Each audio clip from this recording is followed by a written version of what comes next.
for this prayer.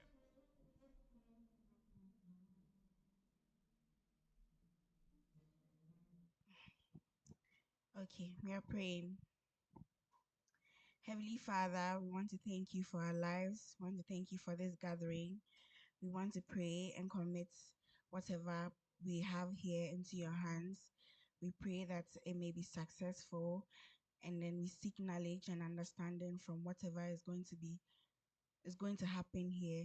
These and many other blessings we ask through Christ our Lord. Amen.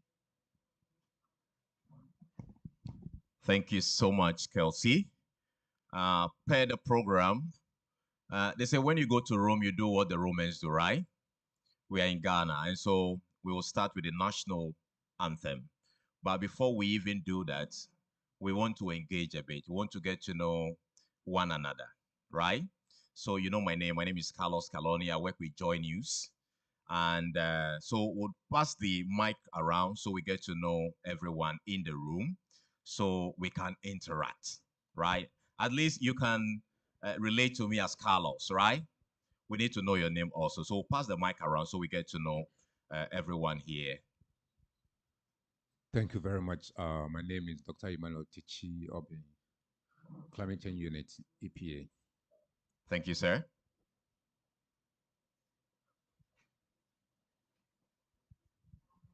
Thank you very much. My name is Ajiman Mamiesi. I'm with Green Africa Youth Organization. Good morning, everyone. My name is Dennis Kwame Apreku with the Ministry of Finance. Thank you. I'm Benjamin Tosaklo, Minister of Finance. Good morning. My name is Mrs. Angelina Amatutuamensa. I lead in response measures and just transition, and I'm the co-chair of what we call Katowice Committee on the Aspect of Implementation of Response Measures. Thank you. Yeah, good morning. My name is Daniel Digbe. I'm with the Environmental Protection Authority, the Cleaner Production Center. Thank you. Hi, good morning. I'm Agbeke Gipti, a programs officer from Abibi Instruma Foundation.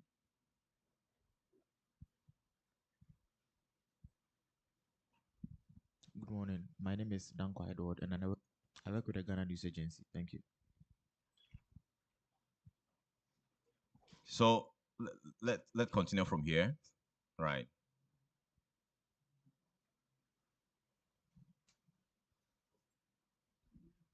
Hello, my name is Akujifa Asagba. Kindly speak up a bit so we can. Akujifa Asagba, EPA Lankwantana Madina. Hello, I'm Didara Jessar from the Turkish Embassy. Nice. Good morning, Virginia from WFP. Good morning, everybody. My name is Anita Narahari. I'm the Deputy Director for United Nations World Food Program. Thank you. Good morning. My name is Sandra Gani from the Ministry of Finance. Good morning. My name is Belinda AJ from Daily Guide Network. Good morning. My name is Nana Kabrantie. I'm a spoken word artist and a storyteller. We get to experience you here. Anyway. Yeah, good morning, everyone. My name is Patience Damte. I'm the lead coordinator for adaptation for the African group. Thank you. Good morning. My name is Bernice Abochi Komsen. I work with Abibi Instruma Foundation.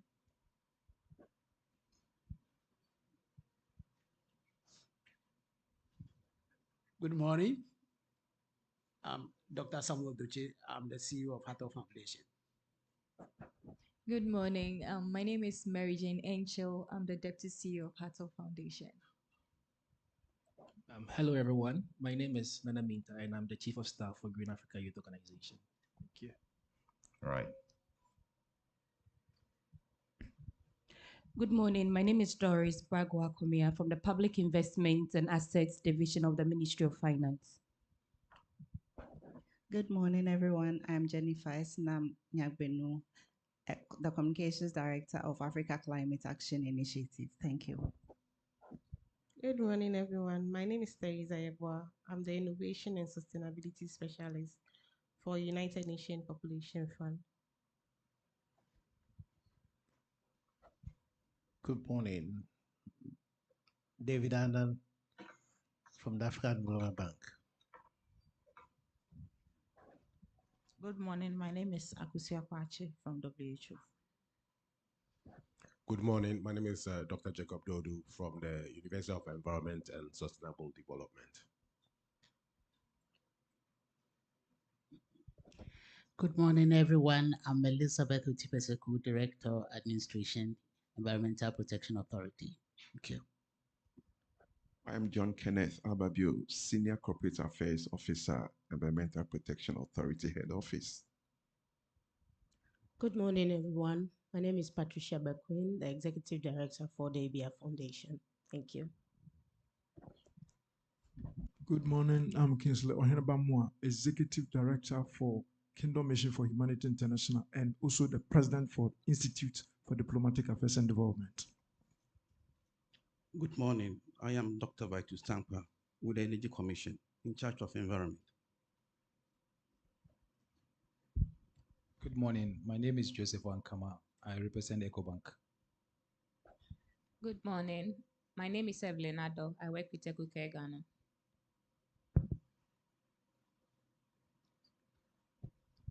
Good morning. My name is Isaac Kwabda-Danso.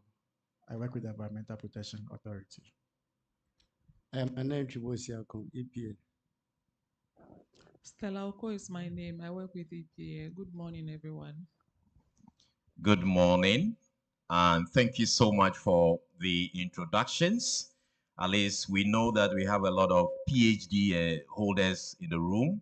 We also have people from the diplomatic community also amongst us here, as well as senior managers from the Environmental Protection Authority. Now, at this point, we would want to be upstanding for us to take the national anthem of our beloved country, Ghana.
Thank you, thank you. You may be seated. It's surprising how we all could not sing the national anthem, including my good self.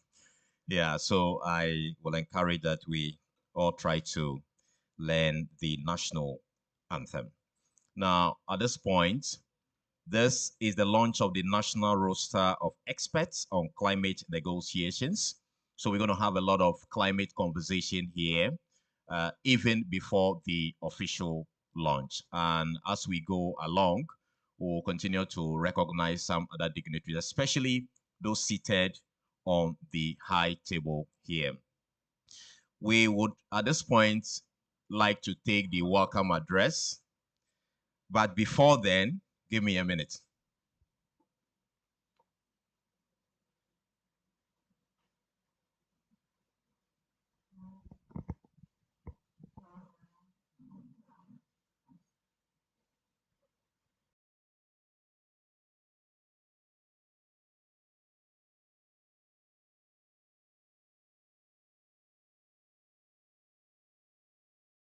On what you make of Ghana's environment today.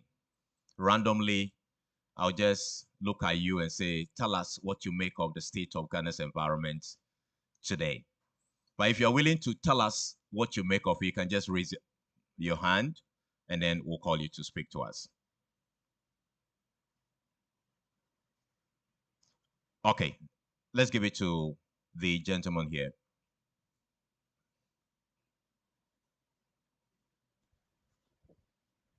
Yes, once again, my name is David Anna. I work with the African Development Bank. I think we don't seem to be mindful about how we utilize the resources within our environment.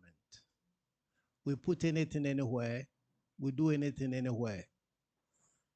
And it seemed to be that as if there is no one who is in charge of getting people to do what is right. I think it's about time we become very mindful. We pollute anywhere, we throw anything anywhere, we do anything anywhere, we put any building anywhere. And sometimes we shift blame. Oh, it is this one who's supposed to do it. It is this person who's supposed to do it.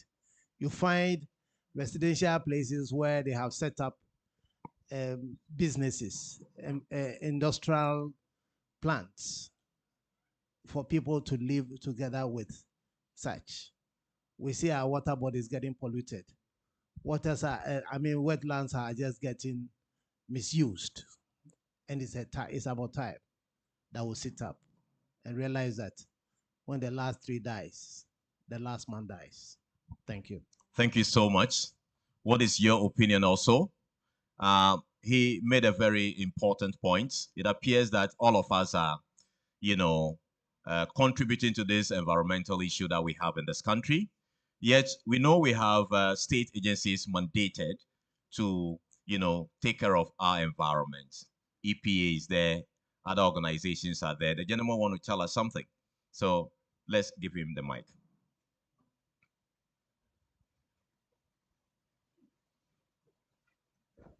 Thank you very much for the opportunity. Mine is to add up to what my senior brother has just said. As citizens of Africa, how do we always shed responsibility, but we don't want to be accountable to ourselves, to the environment? We have all the laws, policies. How can't we be intentional and be responsible? That this is where because we have all the laws. So why are we so where we are? So the question is, we need to now begin asking ourselves questions. We need to now begin correcting our past, beginning today. And the past is already gone, but today we need to start afresh.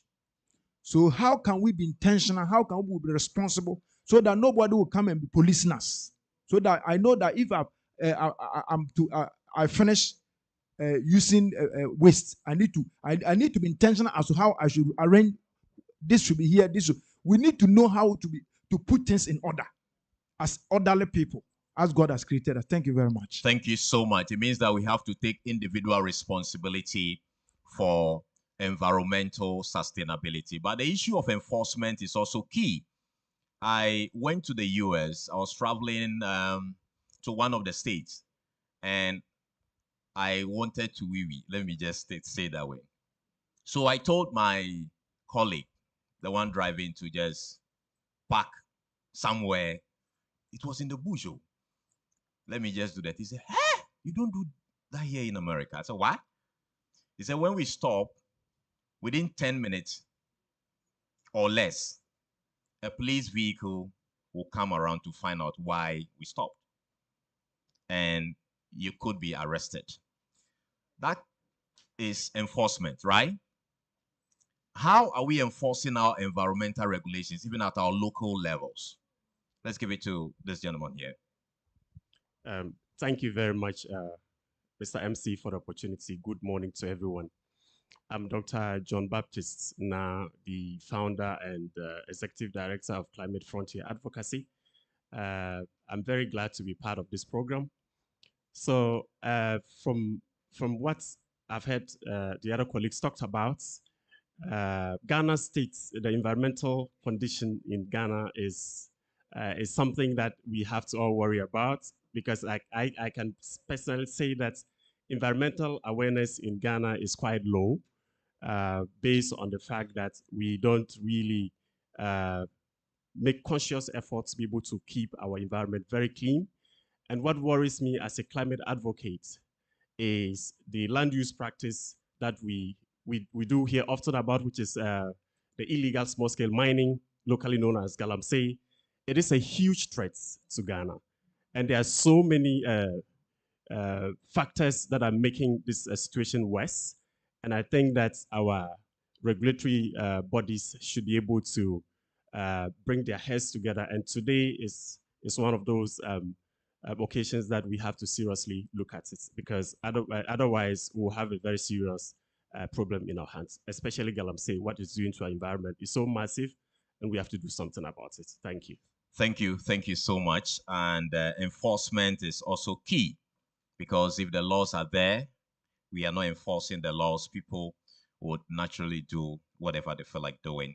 At this point, we will now go ahead and take the welcome address from Madam Suwe Batu Adam. She is the Chief Director, Ministry of Environment, Science and Technology. With a round of applause, let's welcome her.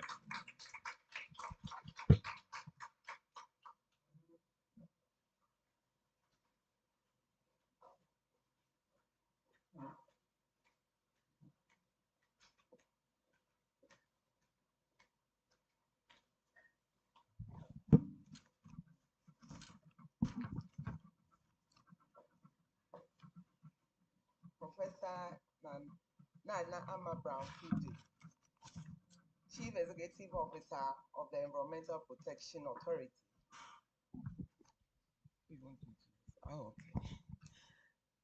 Distinguished representatives from government ministries, departments, and agencies, members of academia, research institutions present here,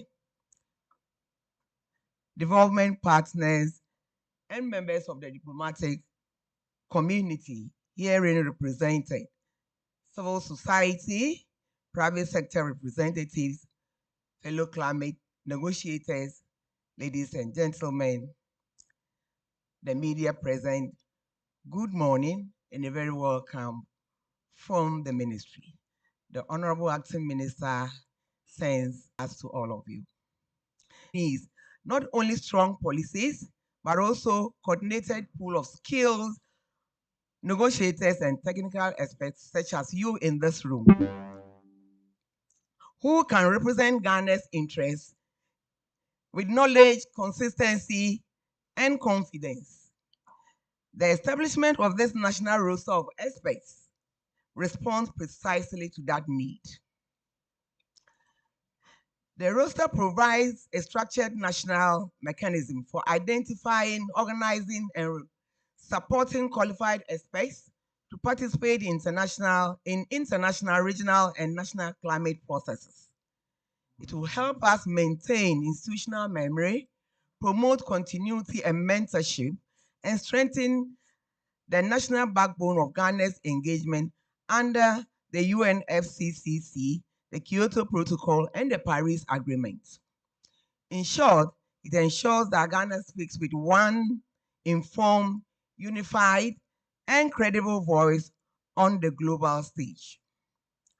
I wish to commend the Environmental Protection Authority for taking the lead in coordinating this important initiative, and to acknowledge the collaboration of Ministry of Foreign Affairs, the Ministry of Finance, and our partners in academia, civil society, diplomatic community, development partners, and youth organizations. This reflects what MEST strongly believes in, that climate action is not the responsibility of a single institution, but a collective national commitment that draws on all sectors of the society.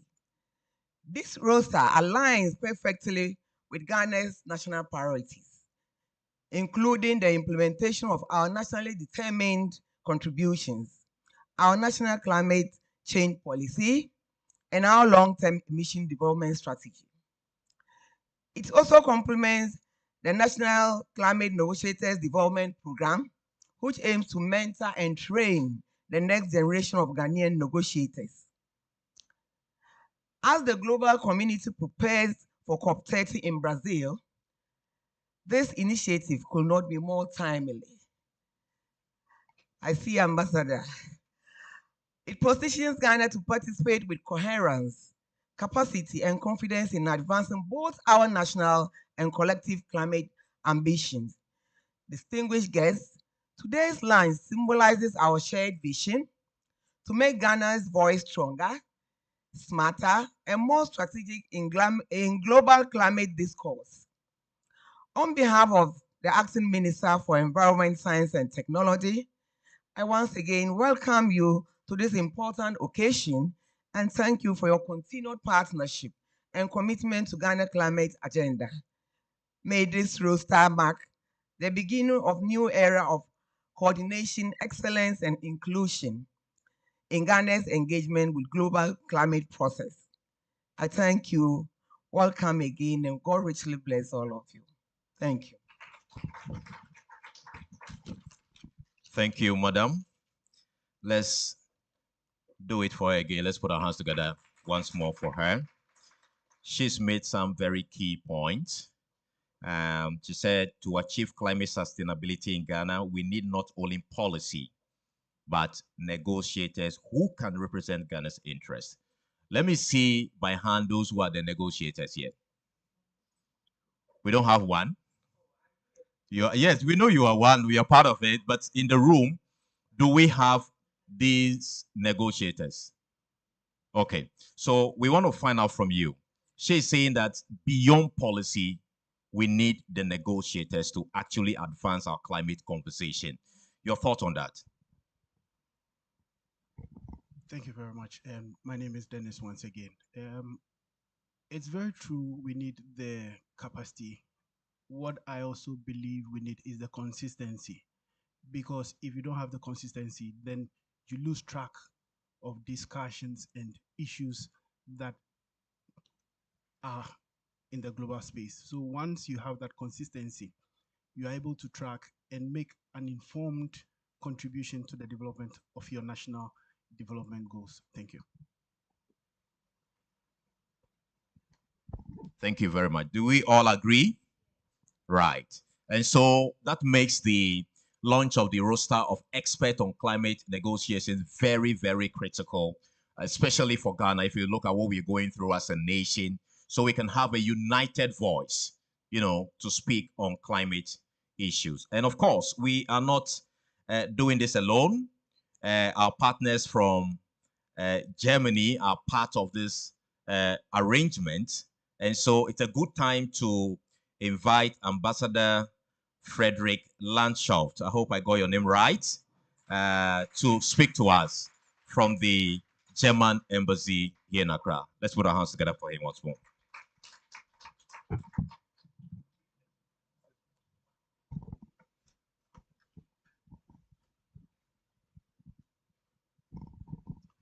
Yeah, good morning. Chief Director of Ministry for Environment, Science and Technology, Your Excellency, Ambassador Madeira of Brazil, Chief Executive Director of the Environmental Protection Authority, Professor Brown Klutze, distinguished guests. Ladies and gentlemen, let me begin with a story. Almost 3 years ago, I had the chance to attend the COP27 Climate Summit in Sharm el-Sheikh as part of the delegation of our foreign minister. For the first 10 days, the atmosphere was almost festive, a climate fair, an exhibition of solutions, a global family reunion. But in the final hours, everything changed. Suddenly, it wasn't about pavilions and panels anymore. It was about politics, about priorities, about pressure. And it came down to one simple question. How much is a country willing to put on the table in time, in commitment, in risk, to help the most vulnerable? Germany's minister and her climate envoy, Jennifer Morgan, threw themselves into those negotiations, tirelessly, relentlessly, without sleep.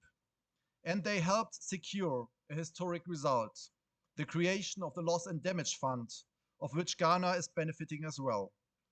That moment, thank you. That moment reminded me Good intentions are not enough. It takes expertise, coordination, and courage to turn ambition into agreement. That is why I'm truly honored to join you today for the official launch of Ghana's national roster on experts on climate negotiations. Because it is more than a document, it is a tool, it is a platform, and it is a statement of intent. The theme of today's event, strengthening national negotiation capacity, could not be more timely. Climate diplomacy is not abstract, it is technical, it is strategic, and it is decisive. And most of all, it is personal. Those at the negotiation table speak on behalf of people, places, and futures. And they must be prepared with science, with skill, and with solidarity. This roster will ensure that Ghana has exactly that, a strong and coordinated voice, a tool of technical and legal expertise, and a new generation of climate negotiators ready to lead. Germany is proud to support this ambition. Our embassy here in Accra is one of the very few official designated climate embassies. And it's a title we take seriously, because for Germany, climate action is not just about emissions. It is about equity, development, and justice. We believe that the solutions of the future will be shaped not just in Berlin or Brussels, but here in Accra, in Tamale, in Kumasi, by Ghanaian experts, Ghanaian institutions, and Ghanaian leadership. Let me offer three thoughts as we move forward. First, expertise is only as powerful as its application. This roster should not gather dust. It should drive participation, shape policy, and train the next generation. Second, true representation means inclusion. Let's ensure that this roster reflects Ghana's full talent: young people, women, traditional knowledge holders, civil society. And third, global negotiations are not zero-sum games. Climate diplomacy is not about who wins. It is about how we survive together. Ghana's leadership in this space is clear. You're not just building capacity, you are building confidence, credibility, and coherence in your international climate engagement. I congratulate the EPA and all partners involved in this historic launch. Germany is proud to walk alongside you as a partner, as a friend, and as a fellow believer in science, in multilateralism, and in the power of people.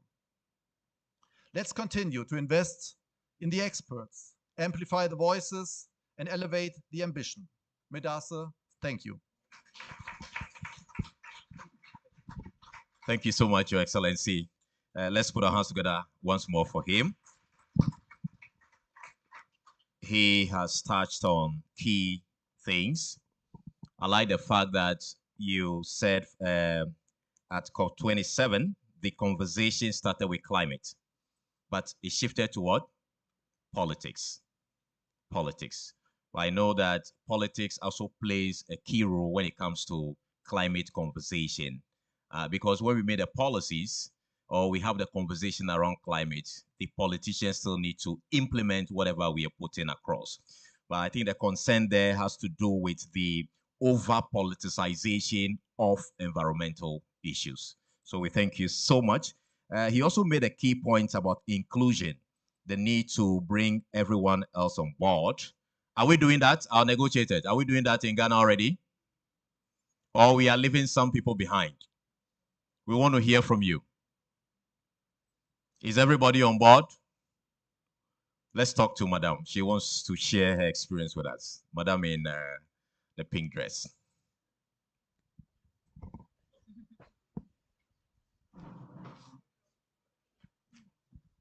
Well, I'll simply say that we are trying.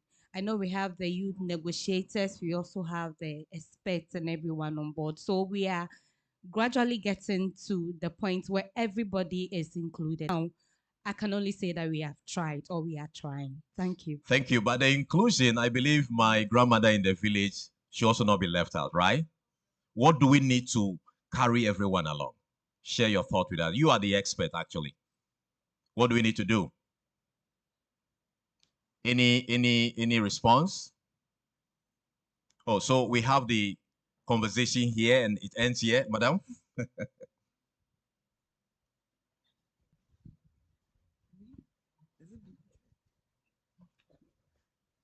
My name is Dr. Charlotte Asedu from the College of Engineering, Kenya State. I would like to add to it that we need to deepen our stakeholder engagement. A research we conducted on carbon projects indicated that local communities didn't feel much engaged. It would actually be sending a form and taking, oh, we met the assemblyman, we met these guys, but they didn't feel they were part of the decision even in developing the projects. So, and sometimes they don't even understand the language. There are some terms we use in climate communication that the local people do not understand them. So it is also important we develop the vocabulary that they will understand the conversation and to be able to meaningfully contribute to it. And going beyond meeting them for an hour and taking the boxes that we've engaged them. So that's what I would like to offer. Great point. Let's put our hands together for her. You know, she said there are certain terminologies that, you know, those in the village do not even understand. I tell you, I'm a journalist, but most of these terminologies I don't understand. So it's not just about those in the villages. I think it is the reason why the Environmental Protection Authority is partnering with Natford University. Yesterday, there was a launch to train us journalists to even understand these terminologies so we can better communicate to our audiences. Then we know that we are driving down to the local level. So let's put our hands together for the Environmental Protection Authority under the able leadership of Professor Nana Ama Brown Kluche. Right, we'll proceed and hear from Mr. Abdul Razak Saeed. He is the head of the environmental cluster at the UNDP Ghana. With a round of applause, let's welcome him.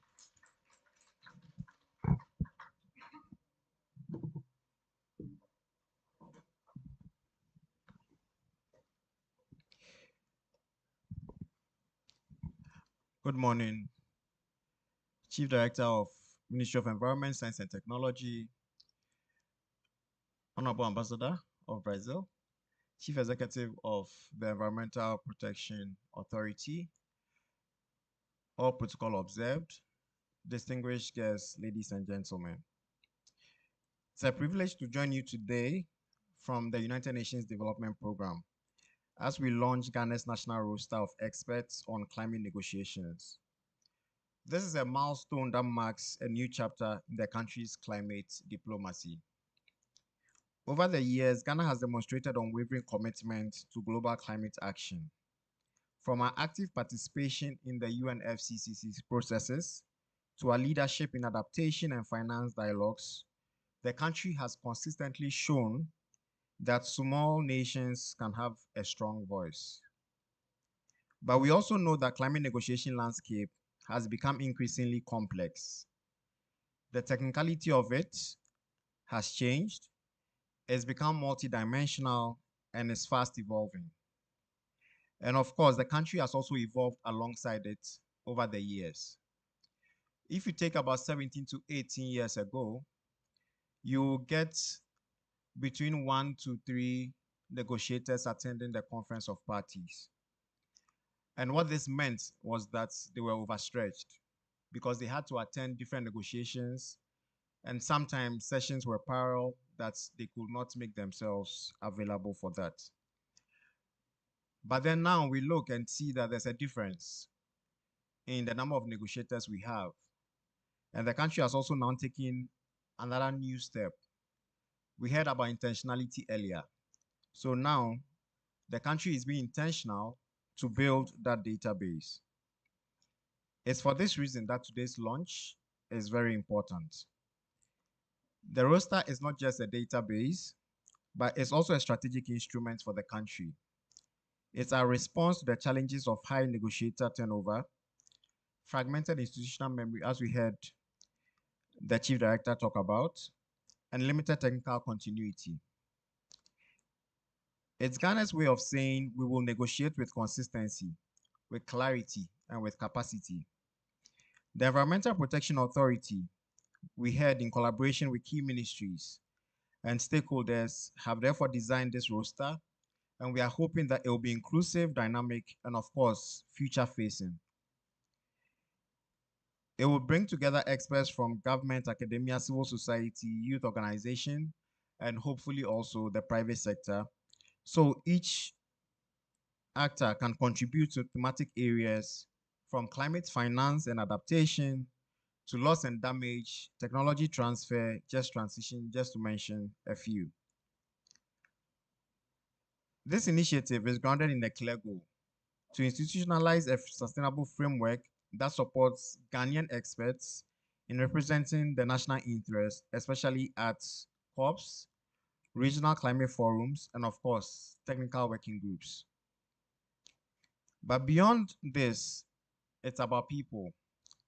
It's about cultivating expertise and building a community of negotiators who are not only technically sound, but also deeply committed to, as for those of us who come from this part of the world, climate justice, equity, and resilience. Of course, it's also about mentorship, ensuring that seasoned negotiators pass on their knowledge to emerging voices. As we look ahead to COP30 in Belém, Brazil, Ghana must be ready to engage on critical issues. We are looking at reform of climate finance architectures, high integrity carbon markets under Article 6, and scaled up adaptation funding for our vulnerable communities within the country. Of course, there's also the role the country has to play in contributing to the global stocktake with data, insights, and ambition. Let this roster be our backbone for all these efforts.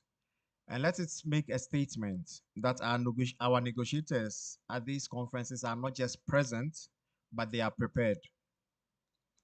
They are not just informed, but they are influential. Talking about influential, let me also commend the integration of this roster with the National Climate Negotiators Development Program. This program, the linkage to this program will ensure continuous professional development, capacity building, and institutional learning. All hallmarks of a resilient negotiation system, especially one that brings negotiators into the fold. We heard earlier about the technical knowledge, but then we also need to be sure that the act of negotiating is another aspect that under this program that is linked to the roster, we are able to cultivate. Negotiation does not only happen in the conference rooms when the COPs are happening, it also happens in the corridors, at the breakfast tables, at the lunch tables. So we need to be able to train our negotiators who will be on this roster to be able to seize those opportunities also and represent the country well. To all actors, I urge you to support this initiative, from financial, technical collaboration, training, and of course, joint research. To government, let's use this roster to coordinate better, speak with one voice, and build a legacy of climate leadership. To the experts who will be part of this roster, you remain Ghana's climate ambassadors.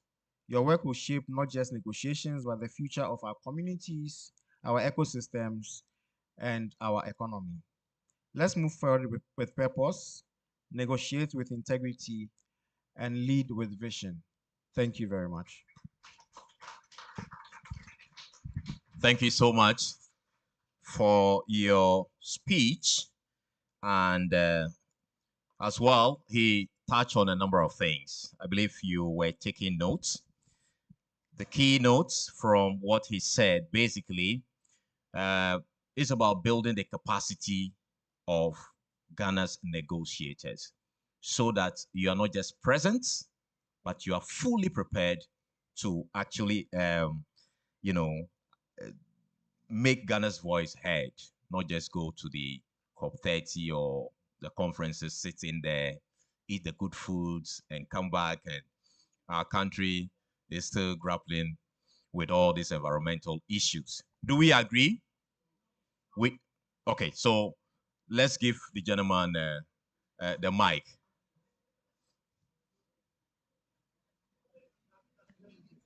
Right.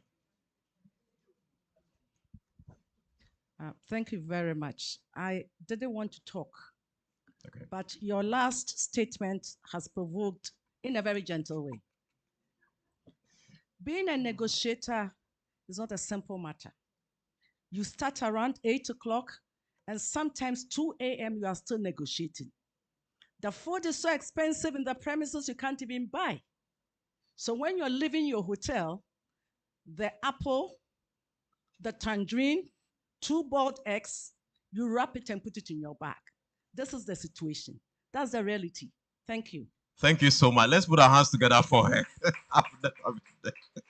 Anyway, so she's just sharing with us the realities when it comes to negotiating, the challenges you go through and all that. But the key point you want to take away from his address is the need to build that capacity, so we'll be able to advance Ghana's interests at these global conferences. We would want to proceed, but before then, we want to acknowledge the presence of Miss Delira Caesar. She is from the Turkish embassy here in Accra. Show by hand. Right. Thank you so much. At this point, we know we're all going to Brazil. Are we all going? If you are going, show by hand. I want to be there. Anyway, so we will give the opportunity to Ambassador Mariana Goncalves. Did I get the name right? Okay. She is the ambassador of Brazil to Ghana. Let's put our hands together for her.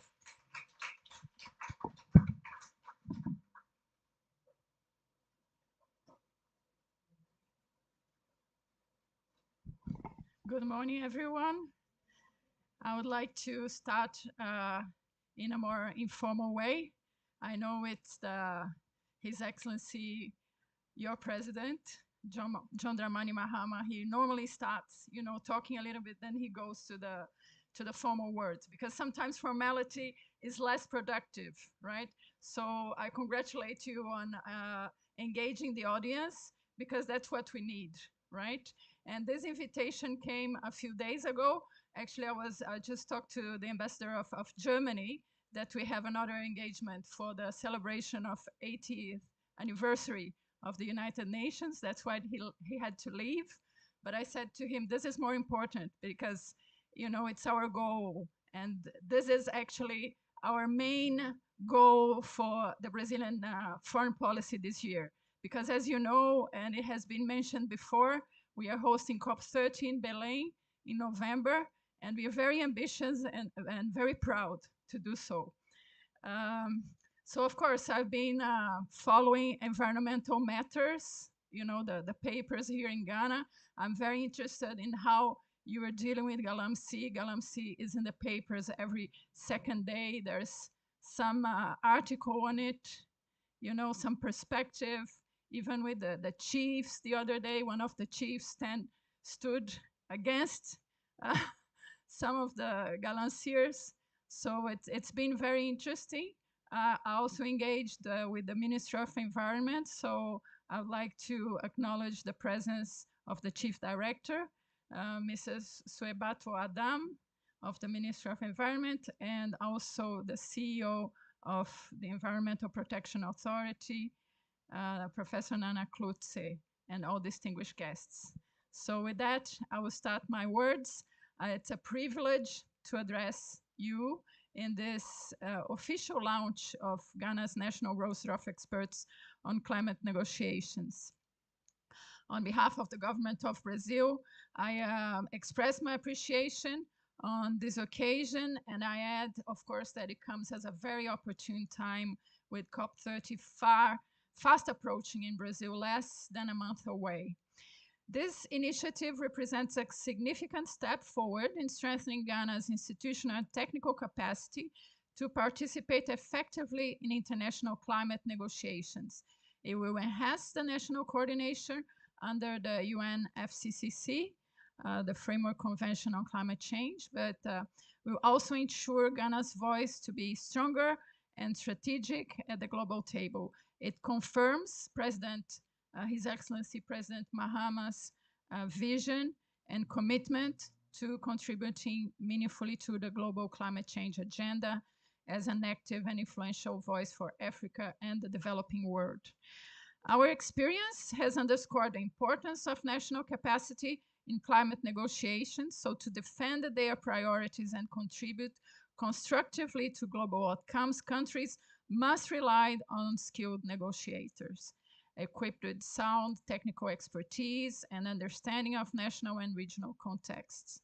In this respect, Ghana's establishment of national rosters of experts is commendable. It will ensure consistency, coordination, and also institutional memory that is so important, right, across the negotiation processes. For Brazil, this event, of course, carries a particular resonance. Brazil hosted many years ago in 1992 the Conference on Environment and Development, Sustainable Development, known as the Earth Summit in Rio de Janeiro. And it gave rise to the UNFCCC, laid the foundations for multilateral climate architecture that continues to guide our collective efforts today. And since that landmark moment, Brazil has remained engaged in climate diplomacy, advocating for dialogue, consensus, and cooperation, while upholding the principle of common but differentiated responsibilities. So through successive conferences of the parties from Rio 92 to Rio +20 and beyond, Brazil has worked to reconcile sustainable development and social inclusion. I think it's also a very important principle. Environmental protection in a balanced and equitable manner. Our negotiations ambitions remain very strong. Of course, we are firmly committed to pursuing an inclusive and fair energy transition process, safeguarding our forests and biodiversity, particularly within the Amazon, that some of you will have the privilege to see, amplifying the voices of developing countries in international decision-making processes. In this spirit, Brazil will have the honor of hosting COP30 in the city of Belém do Pará, at the gateway to Amazon. And this will be the first COP to take place in the forest, in the Amazon, which is both a responsibility, a great challenge that has been to accommodate the world in this capital, in the state of Pará, but also a very landmark, a very important symbol. The city of Belém embodies the richness and complexity of the Amazon, where ecological integrity and human livelihoods are deeply intertwined.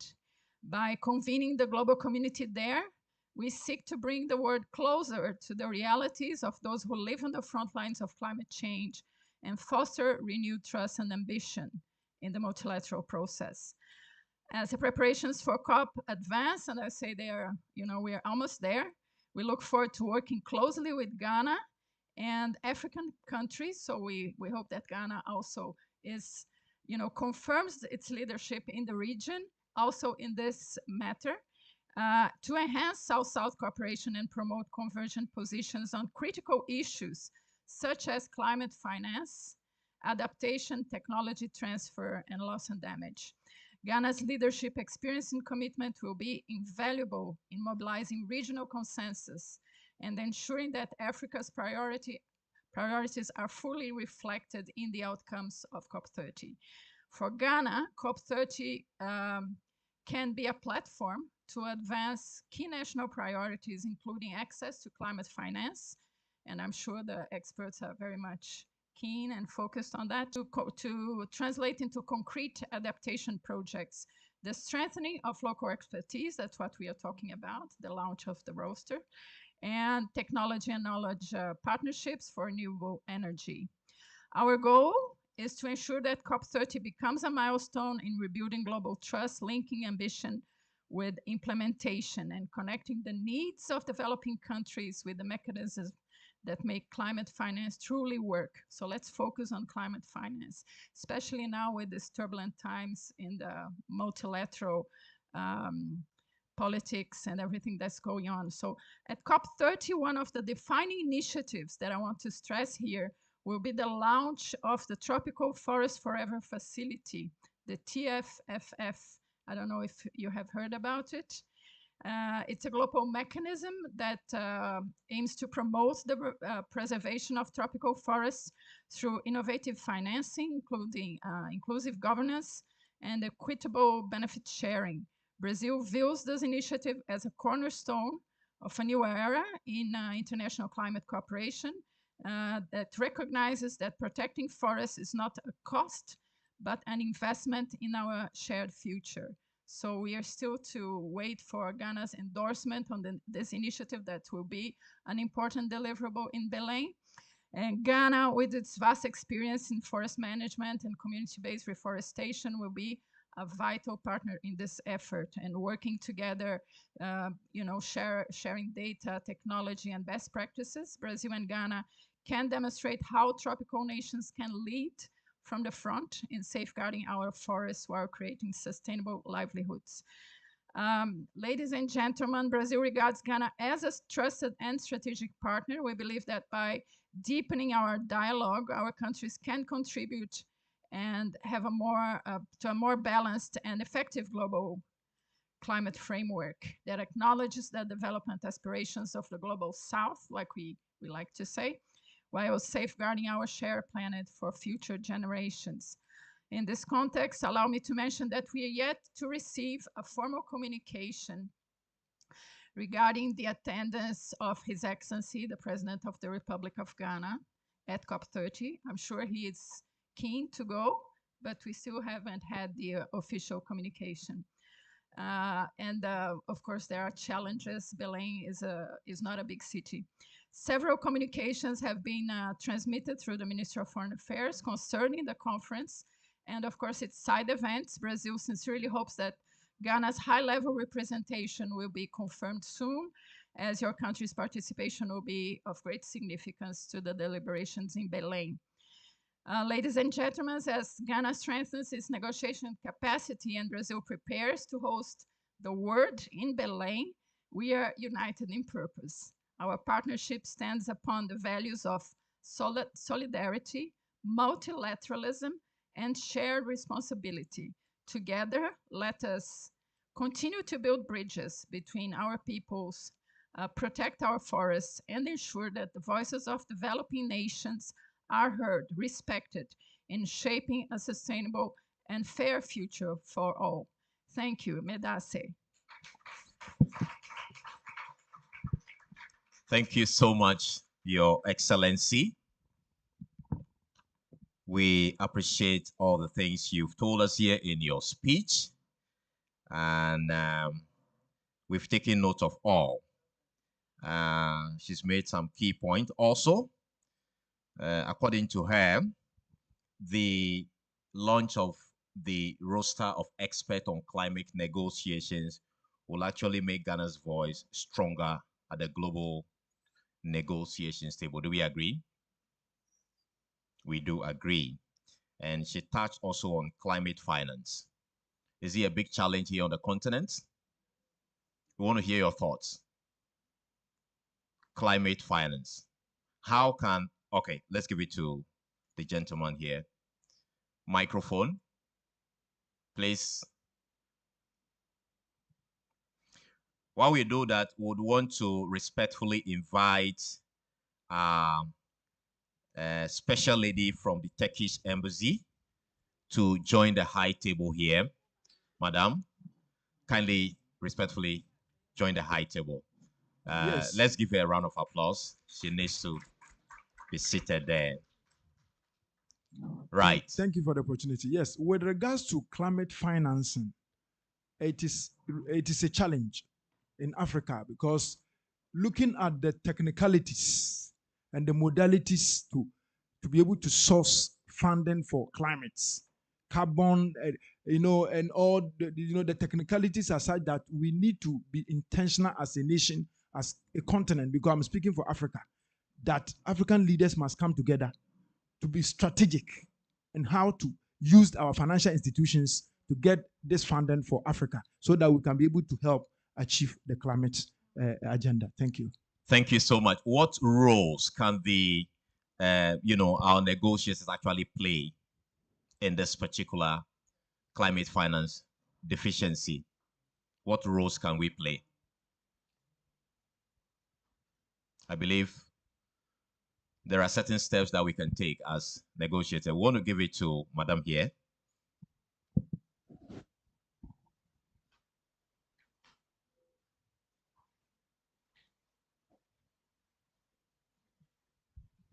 Yeah, I will still refer to the research we did at KUSD with the Brigham Energy Center, whereby we're looking at climate projects in 5 countries in sub-Saharan Africa.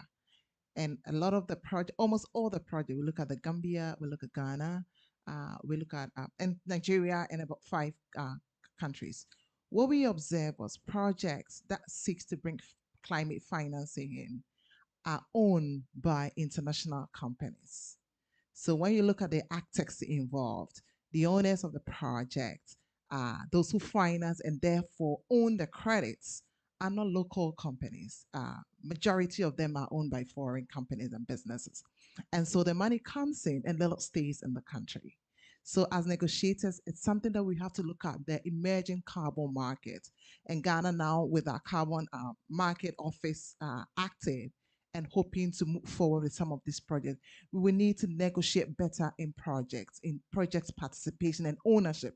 Not only our local communities giving up land or being part of the project, but then we don't own the credits and the benefits of it does not stay in the country. We will need to also look at what taxes can we put, because it's an emerging market in this part of the world. How do governments also benefit in taxing some of these projects, even if it's owned by foreign companies undertaking these kind of projects in our country? So I think that is something we can look at as negotiators, learn more about it, deepen our understanding about the dynamics in this new space so that we can take full advantage of it as developing countries. Thank you so much. Let's put our hands together for her. She really made a very strong point there. The lady just in front of her also wants to add something. Good morning, all. My name is Dr. Ama Essel. I am a negotiator. I can see that. How come? I can see that. That's just by the window. Anyway, so I think very good, interesting discussions going on, very relevant. But in addition to what has been said, I would like to just add that so at the global level, it's important to look at climate financing in 2 different ways. Or yeah, so one, how are the technical negotiations putting the right information on the table and negotiating what has to be done. Then I think for the money to really eventually come to the countries, we need a strong push from the policy, the high level policy people, our ministers who come for the negotiations, even our presidents when there's the very high level. We're going to Brazil. I'm very happy to see the ambassador here. What is on the table for us and how do we push as hard as we go we can relentlessly to get what is needed. Otherwise, for me, I mean, it's just going to talk all the time and years of talking. There's a need to put in place a structured approach and more political will from developing countries and Africa and Ghana to ensure that we get that. Then the financing should be looked at as what do you say, the global financing, where we are giving grants and we don't have to pay for the money. And then there's also the place for private sector. What is the role when we come back to our countries? We need to negotiate that globally, and then when we come back, we need to see how we put inroads into how we can also use the private sector. So this is my small show. Thank you so much. Let's put our hands together for her. She touched on political will and reforms. Okay, let's hear from this gentleman. We'll come to you soon. Yeah, thank you very much, Dr. Duche. I think that it's a very useful opportunity for us to gather here. Well, Now, the issue of climate finance, I think when Said was speaking, I think he did very well. What I have been involved in climate finance for the past 2 decades. Yeah. I was alive in Moon Palace in Mexico when the Green Climate Fund was established. I was alive in Marrakesh when the Adaptation Fund was established, when the Special Climate Change Fund was established, when the other one, there are 3 things that happened in Marrakesh. The issue is about what do you carry to the negotiation table. If you are looking at, for example, if you take the Global Environment Facility, where initially the funding arrangement is about 1:1. So you bring $1, the fund gives you $1. Then it starts graduating from there. 1:2, 1:3, 1:4, 1:5, 1:6, then 1:7. My deputy was in India, right? When these arguments at the plenary, where the developing countries were very resolute that they would not accept a language that will enter into the test of for the Global Environment Facility, where a developing country will have to mobilize $7 and go and get $1. By the time they went for recess and came back,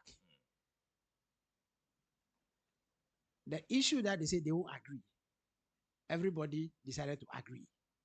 So now, if you are going to mobilize resources from the Global Environment Facility, you have to be looking at $7 for which you get $1. So the bottom line is that, and it's gradually entering, or it has entered even the Green Climate Fund. Right.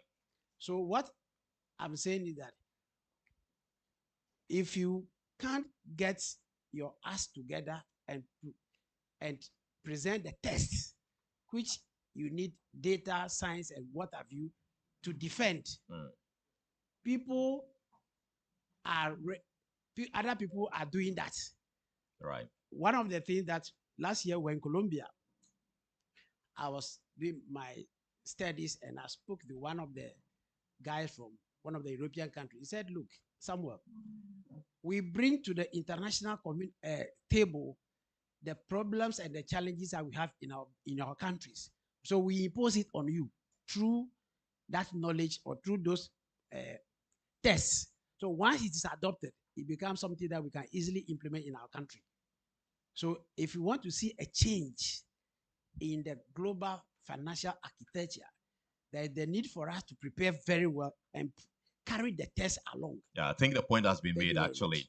That let's put our hands together for Dr. Duche, which boils down to the capacity that we need to build to be able to, make our voices stronger at those tables. Thank you so much for that intervention. Let's get a final word to the gentleman here.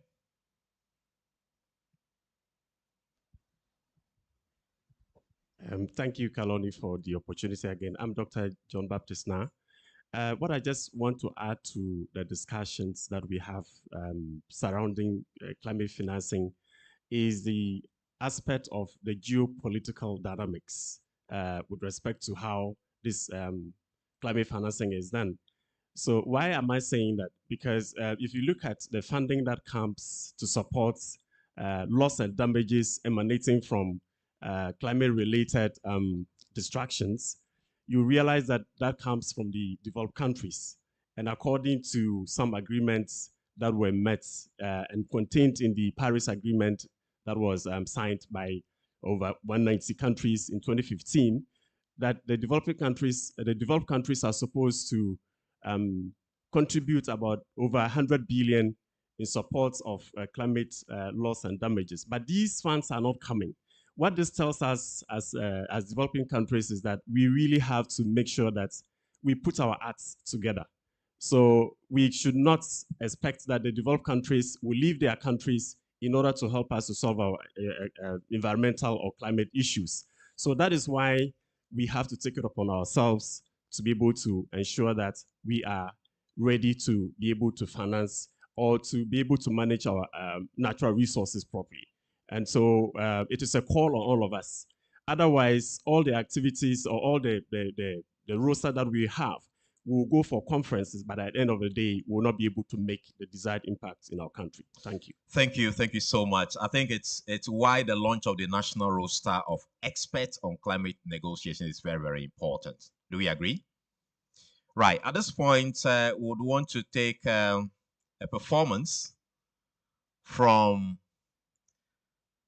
the one and only Nanake Abrantier. He is a spoken word artist. Let's put our hands together for him.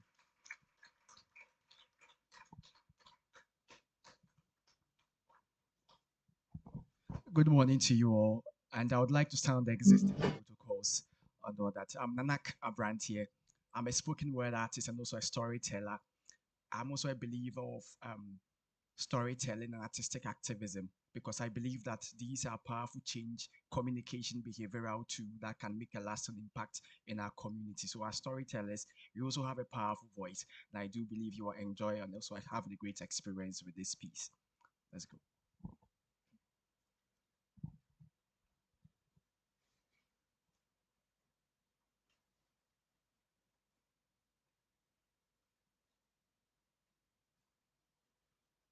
Shall we give it?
Nature needs to be protected from those who don't want to see her beauty. Wait.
studies and later call for justice. What an irony. If we are part of the problem, then we can work together to be part of the solution. My name is Anak Abrantier. Thank you very much and enjoy the section. Let's do it better for him. That was powerful. It was so great. Did you get a message? We all got a message, right? Thank you so much, my brother. We've gotten to the point where we'll take the keynote address. But before then, we'd want to acknowledge some of our development partners here present. We have Anita Naratiari. Forgive me. Yes, let's put our hands together for her. She's from the UNWFF. We also have Virginia Pedrati. Did I get that right? Good. She's also from the UNWFP, as well as Theresa Yebua. Are you here? Theresa, oh, Theresa is there. Yeah, let's put our hands together for her. She is also from the UNFPA. And we have Saeed Abdul Razak, UNDP. Yeah, we already know him. Please show by hand. Thank you. Right, as well as Akusia Kwachi, WHO. Right. And last but not the least, we have David Annan from AFDB. All right. Thank you. Thank you so much for supporting us. At this point, would want to invite the Chief Executive Officer of the Environmental Protection Authority, the Olin Professor, the first female to actually head this important institution of ours, Professor Nana Ama Brown Kluche. With a round of applause, let's welcome her.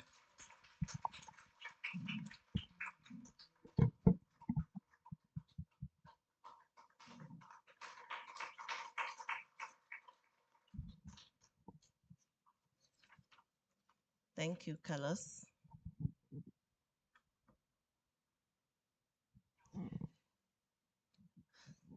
The Chief Director of the Ministry of Environment, Science and Technology, Your Excellency, the Ambassador of Brazil. Let me attempt calling your name. Ambassador Mariana Madeira. Good. Our representative, our friend from UNDP, Abdul Razak Said, our sister from the Turkish Embassy, and all partners, members of the diplomatic corps, academia, research institutions, civil society, the private sector. I should mention also our partner, Hathor Foundation, esteemed members, the experts of negotiators. It gives me great pleasure to address you today on this important occasion. We are launching Ghana's national roster of experts for climate negotiations. We are making a history. This is a significant milestone in our national effort to strengthen Ghana's presence, preparedness, and effectiveness in international climate diplomacy. So climate change, as we all know, is not merely an environmental issue. It is a matter of national development, national security, and justice. So for Ghana, effective climate negotiation is about ensuring that the voices of our people, from farmers in the north to the coastal communities in the south, are heard and acted upon on the global stage. Over the years, Ghana has played a leading role in international climate negotiations, from the early days of the UNFCCC to our active participation in the Paris Agreement and COP processes.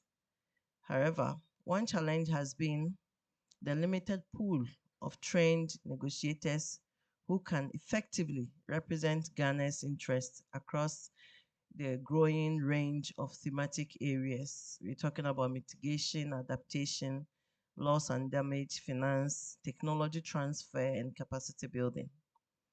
The national roster of climate negotiators responds directly to this challenge. It seeks to institutionalize a mechanism for identifying, training, and deploying skilled Ghanaian experts who can contribute effectively to national, regional, and global climate dialogues. This initiative ensures that Ghana moves from the ad hoc participation we've been doing to structured representation with a cadre of professionals who are technically sound, diplomatically skilled, and aligned with national priorities. As the statutory institution mandated to regulate, coordinate, and oversee environmental management and climate action in Ghana, the Environmental Protection Authority is proud to anchor this initiative.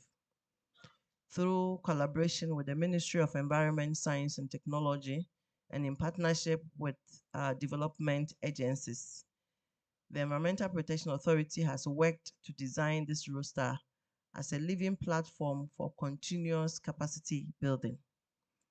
The roster will link Ghanaian negotiators to training programs, simulation exercises, training or technical briefings, and COP preparatory sessions.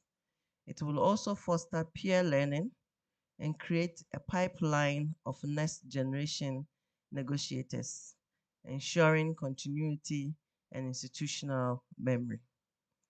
Distinguished guests, the establishment of this roster is timely. The global climate agenda is entering a decisive phase with a global stocktake, new collection, quantified goals on climate finance, and implementation of Article 6 mechanisms, all shaping the next decade of climate action. To secure Ghana's fair share of resources, influence, and recognition, we must be equipped with negotiators who understand both the science and the politics, the data and diplomacy. This initiative therefore speaks to Ghana's broader vision to lead with knowledge, negotiate with integrity, and act with ambition. We're grateful to our development partners whose support and technical cooperation have made this vision a reality. We also recognize the role of academia and civil society, especially the Hattor Foundation, in nurturing the expertise that will populate this roster. Climate action is, after all, a shared responsibility, and a negotiation table is strongest when it reflects diverse knowledge and lived experiences. The launch we are witnessing today is not an end, it's just the beginning, a beginning of a new chapter in Ghana's climate leadership, one where our negotiators are not only present, as mentioned here, but are influencing outcomes of negotiations. A beginning of a system that nurtures young experts, promotes gender balance, and embeds Africans' thought leadership in global governance. We expect that the roster becomes a model for other African countries, a symbol of Ghana's continued innovation in the climate arena. Ladies and gentlemen, the climate crisis demands not just action, but it has to be smart, coordinated, and well-negotiated action. Ghana must be ready, technically, institutionally, diplomatically. Today, with the launch of this roster, we reaffirm our readiness and our resolve. On behalf of the Environmental Protection Authority, I extend our full commitment to supporting this initiative, nurturing its members, and ensuring that Ghana continues to speak with clarity, with confidence, and the credibility on the global stage. I wish to thank you for making it here and for all your contribution this is the beginning of greater collaboration, excellence, and leadership for Ghana in global climate affairs. Thank you. I'll wish to go ahead with the lunch, if it's okay, before Dr. Nchi, you come in. Yes, thank you.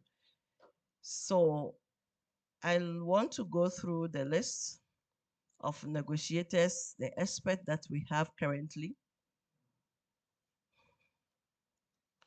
And I understand their pictures are going to be on the screen. So I'm proud to announce that my name is the first.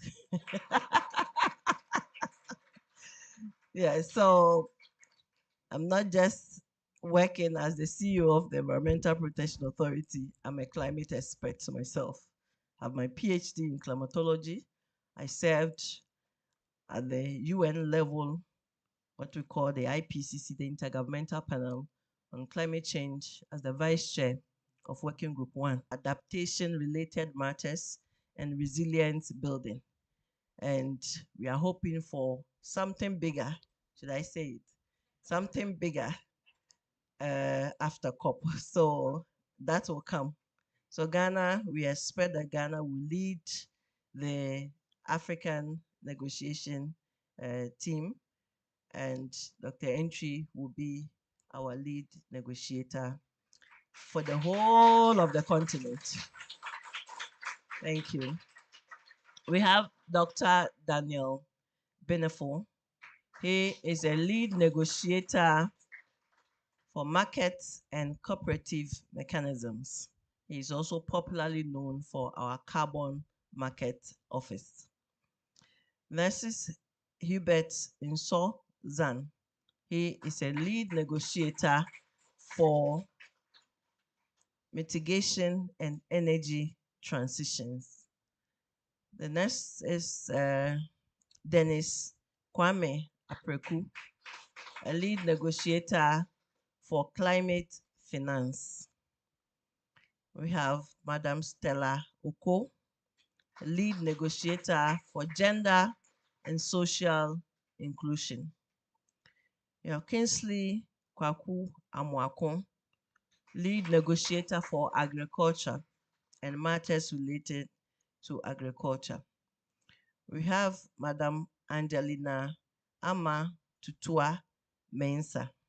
She has served as a lead negotiator for response measures and just transition.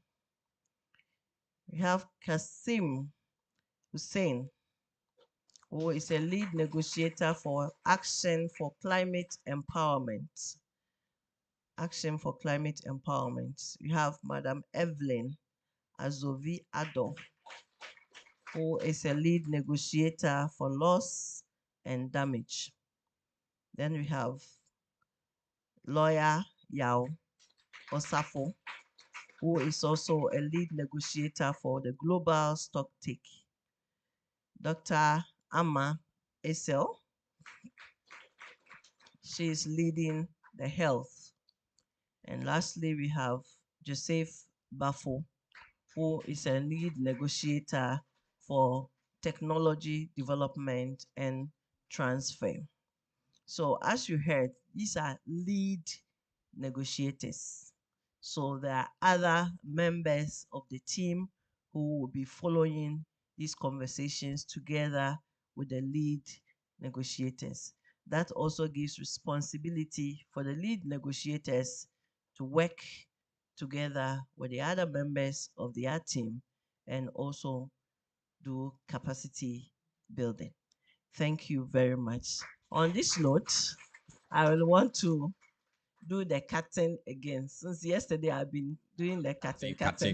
May I request for the support of the Chief Director, Ambassador, our friends from UNDP and the Turkish Embassy to join me here in unveiling the expert negotiators on climate change.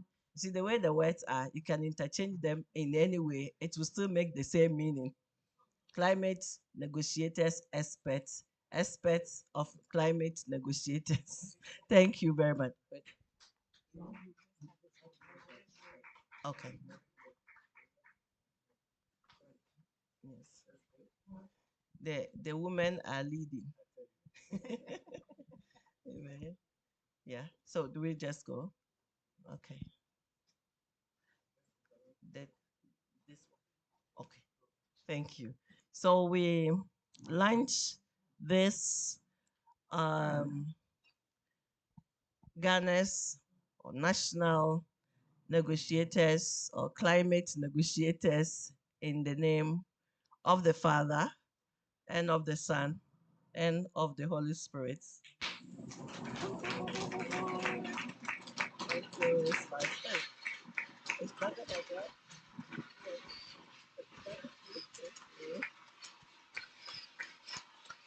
Thank you. Let's put our hands together for ourselves.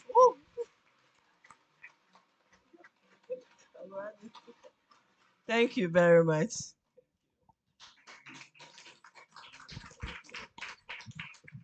Let's put our hands together for ourselves.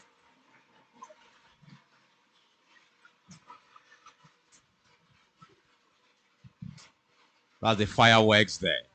Yeah. Okay. We as we observe that we want to take a group photograph just around the launch panel. So, Your Excellency, kindly go to the other side a bit so we can have a group photograph around the. Or did you go to the other side? Okay, all right.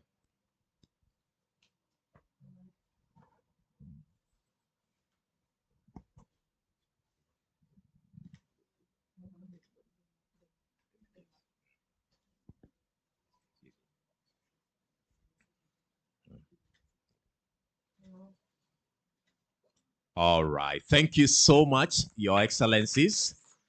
Thank you. Thank you. Thank you. Well,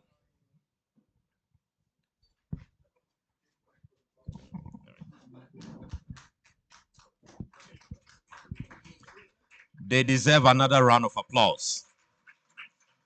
That was so nice. Right. Before we proceed, would want to acknowledge the presence of the Ambassador of Denmark to Ghana, Ambassador Jacob Linov. He is here with us and would want to give him the opportunity to give us his goodwill message. A round of applause for him.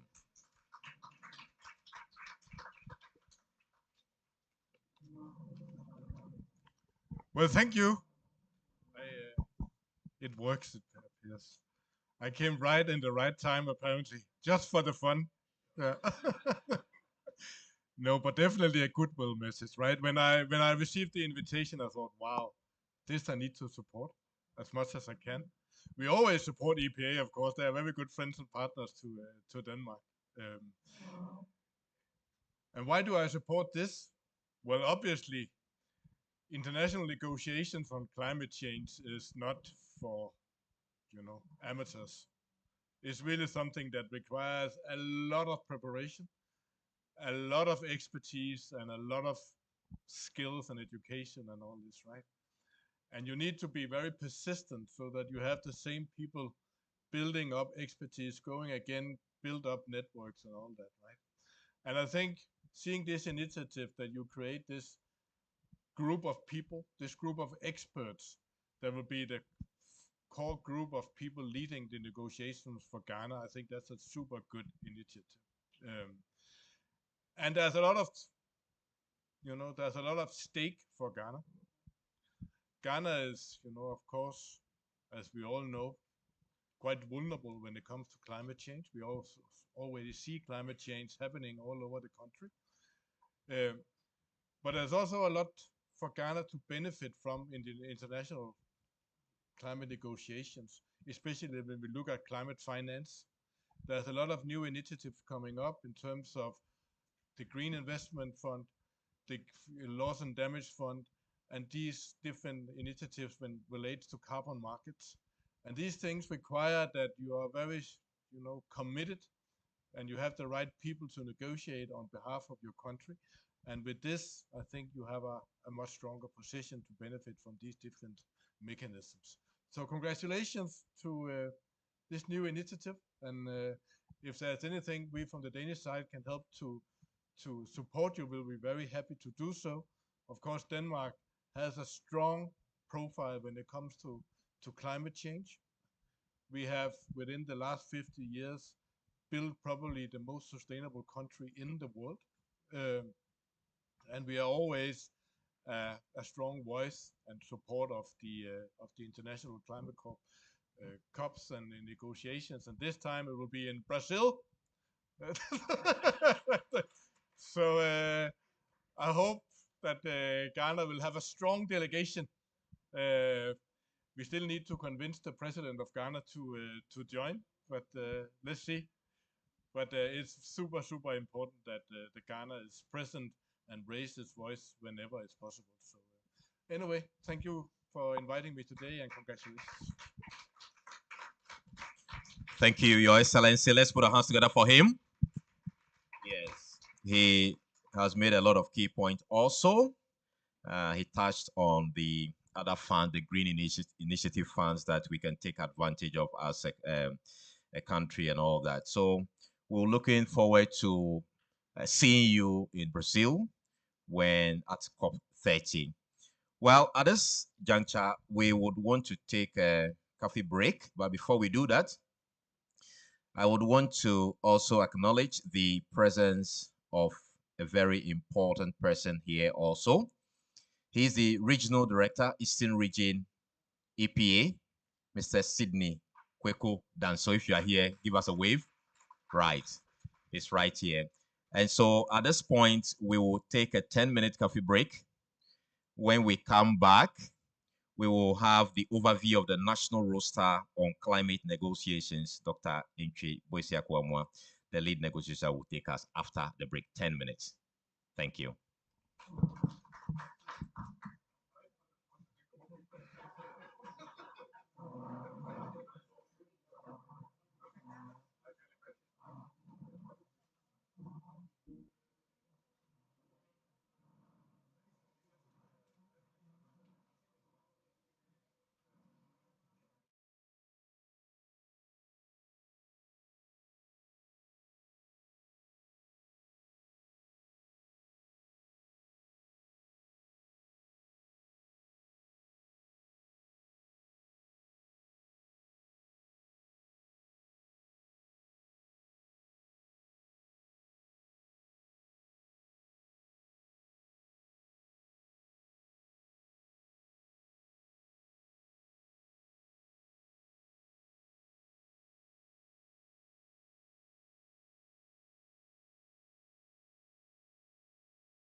Thank you so much for your patience, and I believe you had a great coffee or lunch break.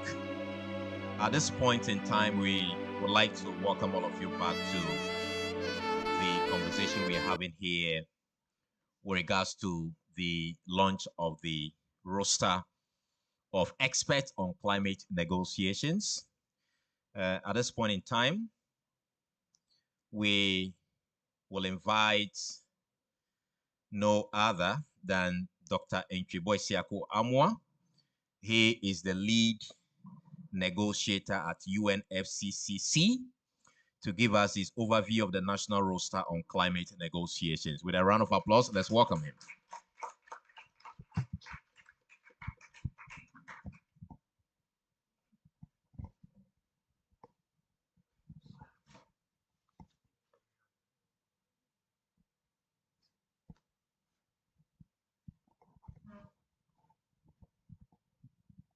So it's a minute to 12, so I don't know whether to say good morning or good afternoon. So good morning, afternoon. we are now into the technical discussion. I think we've done the opening, and it's always the same. So we are now going to focus on what we've been talking about since morning. What are we seeking to see in terms of content? And so you bear with me. I'll take you through some slides. It's not too much. And then we can have a conversation. It's work in progress, as even though it's launched. This is the first time we are doing this. And we're trying to see, it's not for COP30. So those of us here who are probably having the thinking that it's for COP30, it's beyond COP30. It is something that we aim to hold on and then see it grow. And so when I'm done, we'll be very happy to take your inputs in that regard. So next, do you have any pointer that I can do it myself? Okay, so in terms of introduction, we start with the UNFCCC. In terms of everything that we are discussing is centered, because for the UNF system, there are different negotiations. So we do biodiversity, we do desertification, they do chemicals, oceans, climate, and so on and so forth. So our contest today is focusing on climate change negotiations, and from the UNFCCC perspective. It is a global process that is supposed to be domesticated by countries. So once you become a party to this process, there is a responsibility on you as a country to make sure that whatever discussions that are happening at that level is translated into our national actions. And so that is the starting point. In the morning, when the MC was engaging, in fact, he asked quite a number of questions from different angles. I was seated at the back enjoying the conversation. Some of the questions, when people are responding, I sit and then I smile, because it's not what you think is not what the realities are.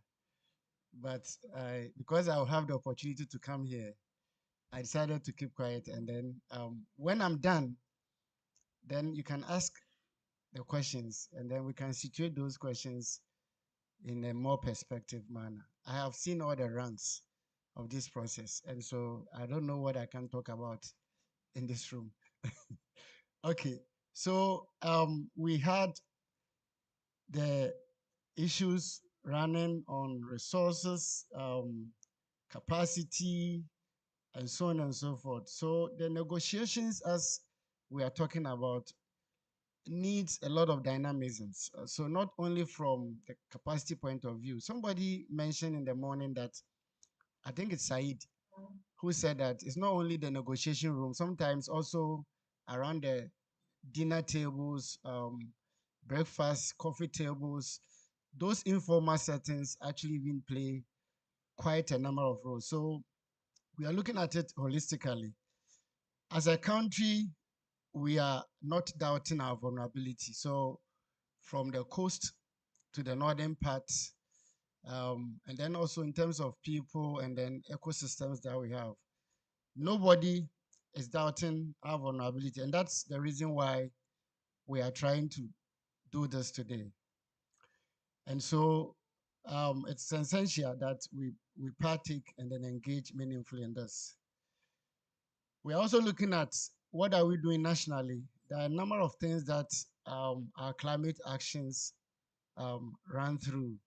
So in terms of hierarchy of activities, until recently, the highest document that in terms of legal processes that we had as a country was a national climate change policy and its affiliated or associated programs and other activities. Recently, the EPA Act, Act 1124, mandates the authority to coordinate climate change at the national level and then also at the subnational level. So when we say subnational, it's a huge task, 261 MMDs and what they do. And you're making their development agenda climate proof or climate sensitive. So it's not a small task. And so how are these manifested? It's either going through the NDCs or the adaptation plans or other subnational or sectoral activities or policies that we have. So that is also one of the things that we're looking at. So the process promotes international collaboration, allowing Ghana to form partnerships with like-minded countries and development partners. So, and that word is very important, like-minded. So we are an African continent, we are from the African continent, an African country. We negotiate with like minds within the continent and outside the continent. For instance, Ghana is part of the Cartagena Dialogue. For instance, it is not a negotiation bloc. It is a body that cut across boundaries. So they try to influence negotiations softly from different angles. We joined because we felt that their mindset plays into our thinking as a country. So when we talk of like minds, it is diverse. It's not only continental, but also goes beyond the continent. Next, please.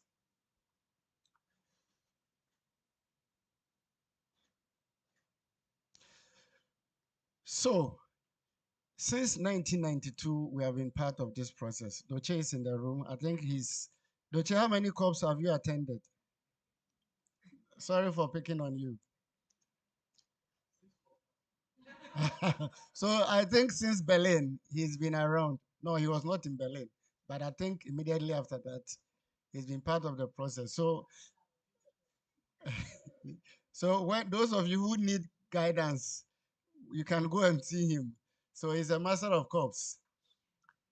And so we've been part of this process since 1992. We signed in Rio, we ratified 2 years later, and we became part of this process. Since then, I think we've been very active, but active is relative. Active is relative. And so that's why we are going to have a conversation because when we talk of delegations, I don't think we are one of the slimmest, at least for the last 4 or 5 COPs that I've seen from Glasgow. Before Glasgow, we still have delegations that are quite good, but then from Glasgow, I think the momentum in terms of numbers had been multiplying. But when you come to the negotiation room, you have less than 10 people. So you can register about 150, 200 people, but who are the ones in the room doing the talking and then following the charts and then trying to prompt people to do certain things? That is what I mention as relative. So we need to, even though we've been part of this process, it is not that coherent and then that stronger. I've also heard in a number of rooms that it is just a talk show. Whoever says that doesn't understand the process. It is not a talk show. So I'm coming here. That's why I am here. It is not a talk show. If you want to have climate finance or climate money within the ambit of UNFCCC, it is somebody's language. Doche was trying to explain to you, Jeff, how it has graduated from 1 to 1 to now 1 to 7. Somebody put a language there. And then once that language is adopted, it is going to influence decisions that you are taking at your country level. GCF, for example, conventionally, I was not supposed to be doing co-financing for grant money. But gradually, languages are being introduced to make sure that even if you are receiving grants as a developing country, that it's your right to, because you're a party to the convention and its Paris Agreement. Gradually, co-financing is becoming an issue, even for GCF. It will come to a time that the component of the GCF that is for co-financing will be problematic. The African board members is fighting this within the board because, so I'm talking about negotiation. It's not just a talk, because you will be going to a donor for support and they will be giving you conditions that you don't know where the language is coming from. It happens in the room. So we are trying to mobilize resources from almost all the funds, the JEF, the Adaptation Fund, the GCF, the SAFE, all the funds that now recently the Loss and Damage Fund. All these funds are within the ambit of the UNFCCC, except Climate Investment Fund. Even that, because it's affiliated with the World Bank, I think World Bank does a lot for the UN. And so they have a lot of things that are in common with that. So it is not just talking. You need to be in the room to be able to understand the dynamics and put in words that are going to be able to help you to mobilize. So if you want to mobilize finance, it is from talking before the talks gives you what? Coins on the table. We're also looking at policy alignment. So what outcomes are we expecting as a country?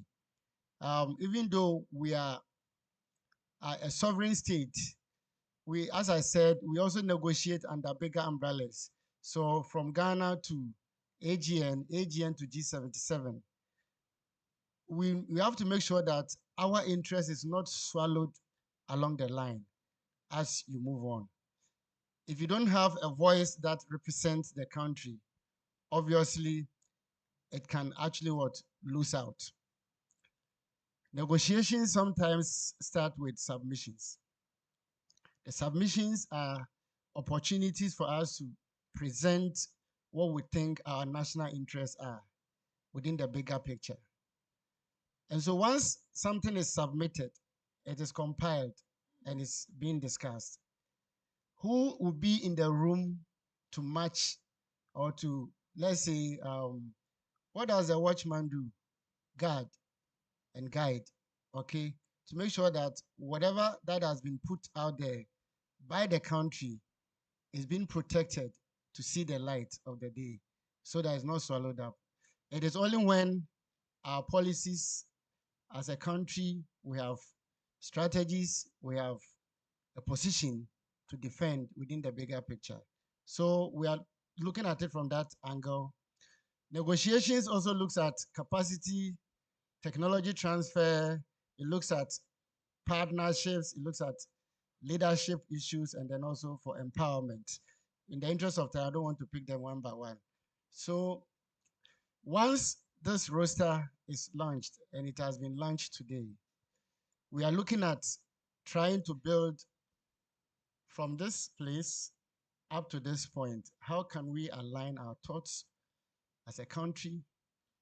How can we get the best of the technologies on the market in terms of discussions and then also uptake of these technologies?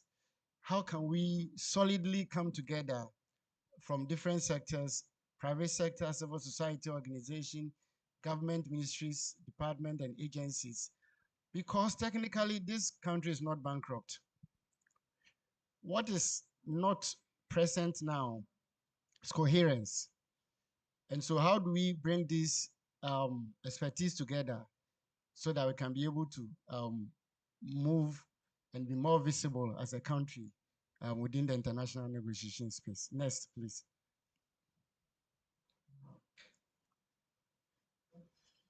So why are we doing this? There had been a lot of statement in the morning. The CEO spoke, the chief director also spoke. They are coming from our side. Whoever spoke was a partner.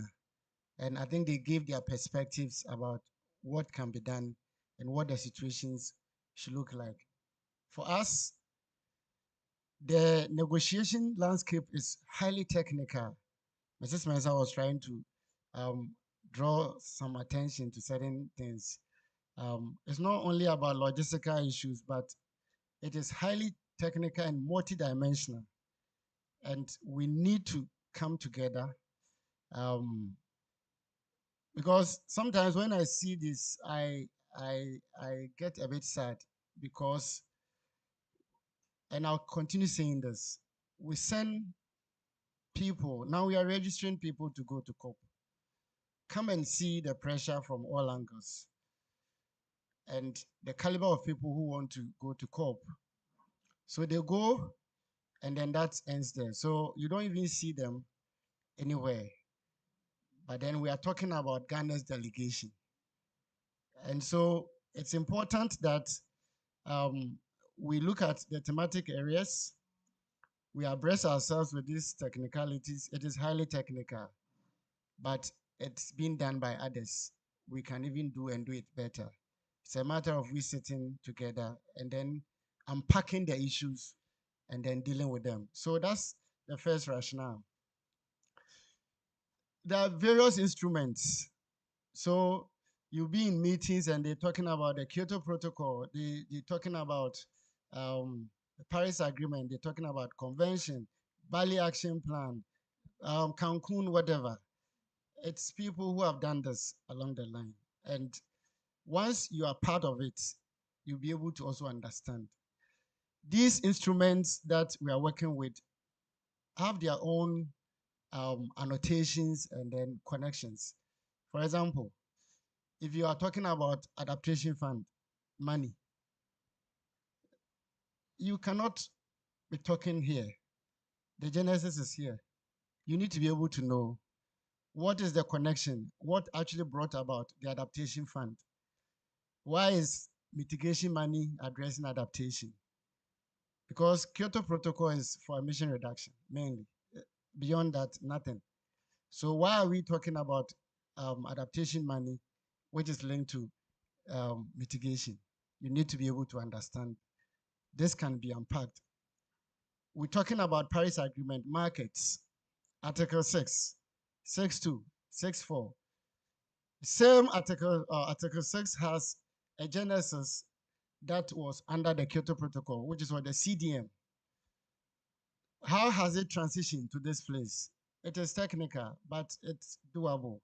Once we have people who are consistent on the table, we'll be able to address this issue. So all these things would need some continuity. Somebody mentioned it in the morning when the MC was trying to tease out points. Continuity is the underlying factor, because if you go today and tomorrow you are not there, the discussions will not wait. It will continue. And then the next time when you go, now when you are out to talk, we say it in Fanti. I don't know how to put it, but you feel what, a stranger in your own backyard. So I think it's important to be continuous. Why? Because this what we are doing today, it's a technical coordination mechanism. But then if we do it very well, it will help us to be able to also mobilize maybe financing to support those who are within the process. Even if it's going to do well, it depends on you. And so we are looking at that. We have made some progress, but still the turnover in the country is very weak. It's very high because I wouldn't say we are stronger, because those voices that are stronger had been very consistent. And I think I have about 4 or 5 of them. Doche has been in course. He doesn't negotiate, but he follows the issues. And so I don't know whether he's part of government delegation or not. I'm not attacking you. But there are faces here that I think be in the room because of what they carry, the badge. They cannot be in the meeting rooms. So there are various dynamics. These are all part of the conversations that we want to have as a country, so that if we are moving, then because it's very counterproductive when probably you are training people and then they cannot be in the room because there's what a caveat not to allow certain number. Beyond certain number, you cannot register them. It is a conversation we need to have. I'm saying this because for the last this is the 4th year, we've been training the young people. So the young people are very knowledgeable of these issues we are talking about. If you engage them, you see that they are on top of these issues. However, they are challenged because they cannot be in the meeting rooms because of accreditation and other related issues. These are all conversations we need to have as a country. Next. So I think these issues they've talked about, all of them, is about systems, it's about inclusivity, it's about ultimately trying to create opportunities that will help us to be able to bring in not only technical knowledge, but also what resources. One good thing about consistency is this: it's not only about negotiation. If you are in the negotiation room, then you have the opportunity to be appointed to some of these committees. Because you cannot go and serve on a particular committee when you're not, everything is coordinated. So you cannot be on a particular, let's say, Article 6 executive board when you don't even know what the Article 6 issues are. But because maybe you are a highly powered person in Ghana, you want to, nobody will appoint you. The UNFCCC process is entirely different. It doesn't look too much into politics when it comes to technical issues. It is very procedural. That's why it's important for us to be able to take our time and learn. I don't want to share my personal experiences with you because I hardly talk about myself. It's not a good thing to do, but sometimes it's important to do that. I have been in rooms where I have lobbied so much that is coming to this country that people have no idea. But because I'm sitting on those tables. So it is not about the negotiation alone, but also the opportunity to serve in committees that provide support for these countries. Because you definitely look at that surface gene, which is your country. You look at Ghana first before you look at any other country, if the opportunity allows. I hope you are getting the point. So we need to be in the conversation so that together we can have all those opportunities and then project our national interests at that global level. Next. So our main objective, to institutionalize a coordinated and sustainable. So look at the choice of words. So 1, institutionalize. 2, coordinated. 3, sustainable framework. For identifying, so we need to identify, organize, and technically support national experts in engaging in this climate conversation. So it is a long one, but there are some keywords that you can actually take from this. My take is about the institutionalization and coordination together with the sustainability part. And so we need to discuss this and then see how best that can work for all of us. Next. There are also other specific objectives, 5 of them. Develop and maintain a comprehensive national database of experts, so that if we are looking for somebody, there's a particular gentleman in this room, I don't want to mention his name. When we're looking for people within the area of energy and mitigation, I just mentioned his name, that, oh, this gentleman. I had not spoken with him, but I mentioned his name, and then later they consulted him. Why? Because I've met him in the rooms and I've seen what he was doing in the past. And so sometimes we need to have this kind, but if you have a database that everybody who is interested, name and details are there, you don't need to be pick hunting people. You just go into the database, and then what the data says, according to Baumia, we take it and then we use it as it's supposed to be. Okay? Yes. Sometimes I can be funny. So second, strengthen national memory and ensure continuity in representation across negotiation circles. The continuity keeps on coming in. And so we need to have that because that is the only defining thing that will make us. I remember even until I think COP12, I was still not grounded in the process. Dr. Mesel is here. She will bear me out because in some of the conversations that personally told her, I think one of them in Qatar, I told her that I have been in this process, but I still struggle to understand some of these issues. Luckily for me, I had opportunity to be going to these meetings, and so I could actually follow through the processes. So it is not a one-off something. That's why it's important the continuity issue comes in. My take is this: mentorship. And so those who have been designated as lead negotiators, please make conscious effort to bring others along. There have been people who have been making effort to train others, maybe casually. We are going to have a well systemized process where you can be able to mentor, because that's the only way we can leave legacy for others to also follow. And so let's make sure that we bring in, handhold them, and then those who are also willing to be mentored, the mentees, the supposed mentees, also have a heart and a mind that is ready to learn, because it takes two to what? To tango. It's a dual affair. If I'm providing and you're not ready to receive, it can't go. And if you're also ready to receive and I'm not ready to provide, it cannot also what happen. So we need the two to work together. So mentorship is very key. And then also in this case, we're looking at improved coordination and then also promote gender equality, youth inclusion, and diversity in climate diplomacy and representation. So I am almost finishing.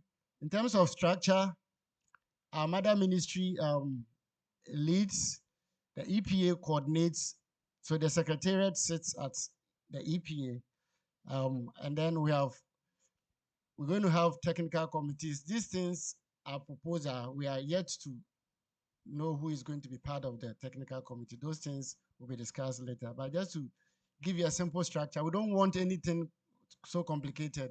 Something simple that is doable and that we can actually run with. And so we are having thematic working groups. We mentioned some names, some teams here: mitigation, adaptation, finance, whatever. So these are the thematic teams. These people will not only be absorbing, but they can also lead research in those areas and then also share information and data for others to also pick out from. We also have to liaise with, you saw the embassies and the others, because we need to also liaise with our partners to be able to get some support most of the time, and then progress and support tracking. So there'll also be a need to deliberately track progress in terms of how we are doing, how much is coming in terms of climate financing, how are we doing in terms of negotiation, which tracks are we good at, where can we enhance our capacity. Without information and data, we wouldn't be able to do that. So we need to have a system that will be able to track progress. So you cannot be a lead negotiator forever if you are not what performing, or you cannot maybe also box yourself into one particular track. It could be starting as mitigation. If you have interest somewhere that can be switched, why not? All of us do that in the negotiation. Sometimes if people are lacking, they can even come and pull you and go and do teams that maybe you are not even too familiar with, but you have to be there. And so it all depends on a framework that will help us to be able to track progress in that regard. Next.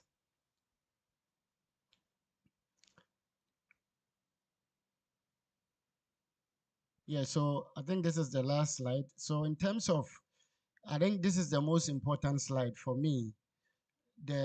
It's an annual work plan. We are also open for discussion and guidance in this regard. So our plan is between May and June each year, not this year, each year, we'll have stakeholder mapping and needs assessment every year as a way of trying to understand where we are, what are the current needs that we want to follow through as a country. So that will be, and those who are going to coordinate this mapping exercise is MEST, EPA, NDPC. Is NDPC in the room? Unfortunately, they are not here because we are looking at centralizing things and then making things well coordinated. We thought of positioning the NDPC here to support. So that is the first proposal in terms of the work plan. The second thing is about training workshops on UNFCCC negotiations, and that is July to September. Because these things are recurrent, so they happen every year, and so we need to be abreasting ourselves with these issues. So here, EPA, MES, and then the experts. So those experts are the lead and their what? Their support teams. Those who are, because one agenda item, we can have about 4.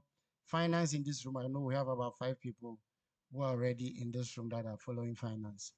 And so it's important that we do recent or maybe current training so that we can be able to enhance our capacity. The third layer of the work plan is about national consultation on COP priorities. So we are going to COP, not COP 30, but there's a COP coming. What are we prioritizing as a country? Is it we sitting in the room here who decide the priorities of the country? Obviously, no. It goes beyond us. So there should be proper consultation with the various institutions so that we can be able to understand and get information where we should lay our hands most when it comes to national priorities. Yesterday, I was in a meeting online, and because if you don't move, somebody will be ahead of you and think for you, and that becomes problematic. And so they are discussing transition minerals, critical minerals. So transitional minerals, critical minerals, it has different names. And some people are thinking for the continent. When the continent itself, it's not probably at that level, it's not nipping itself into the conversation centrally. And so Ghana, at least, if not anything, you have lithium. If you are going to mine, how is it going to be of interest in this conversation? I'm just giving this as an example. So there's a need to map our interests. Climate change and health is coming up as one of the key issues. And next year is going to be a big issue because the conversation, the last 2 weeks I've been in 3 different meetings that they are talking about it. But what they don't know is that, and Dr. Amesa is here, agriculture, for instance, when they started the conversation, there's an area or a time that we call momentum gathering, that you need to actually do a whole lot of work to actually catch people's eye, why that item should be what negotiated. And so that alone takes a lot of time and energy and resources. And so next year, starting because the good thing for climate change and health this year is that the current presidency is doing high-level engagement on it. And so when something good comes out of that, it becomes a starting point for the next year's we need to be able to understand where our interests will be because the COP discussions are not static. There's not one topic every year. Each year has its own areas that they focus on. So this exercise is very important, the national consultation. Then participation of the meeting, the media meeting, which is June, May sometimes. Also, it is the delegate. We say Ghana delegation because this is when we have all agreed that Kofi and Amma are representing us, and so they are going to Germany. That meeting is always in Germany, so it's not any other place apart from Bonn. So who and who will be representing us? That is the June session. In fact, if you really want to learn negotiation, it is not the COP. It is that session because that is where preparatory works are done technically. The COP continues with that. There are a lot of fanfares around COPs most of the time. And so if you are a beginner and the focus is on COP, I'm afraid you'll not learn anything better. But if you're in those small rooms where the discussions are being held, this is where you can actually build your internal capacity to be able to face through. So we are talking about that pre-COP. So this is going to be annualized. So every year, we've been doing this intermittently, depending on the temperature and the mood in the room. I speak straightforward. So, but I think as we've launched this roster and this process, it has to be something that is consistent. And so we look at that in October. Then engagement with parliamentarians and institutional heads, so the chief directors and other, also some form of consultation, but this is dedicated one to Parliament and those heads of core institutions. Also, September to October. And then we look for support to support those who will be attending these meetings, April to October. So this is almost a whole year. From the beginning of the year, we launch a process to mobilize resources to support. And I think once it is systematic and well coordinated, obviously we can get support to, if only those who matter will be given the money to go. That's also another conversation. Participation in COPs, November to December. And then also, because sometimes it's in December, sometimes it's in COP, it's in November. And then after we go and come back, maybe by the time we come, if it happens in December, for instance, we'll be tired. So we debrief, which is the post-COP in January. And then for the capacity building, it is what? Continuous. So this is our proposed annual work plan that we intend to work with. Once this is already launched, we'll take your feedback when it matters most, and then we can. I think this is my last slide. Let's see if there's a thank you slide there. Yes, so it's thank you.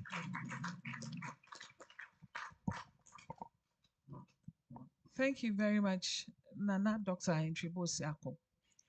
I think in the interest of time, we'll move quickly to our next session. Nana, are you done with us? Because on the program, I saw you were doing two. Okay, so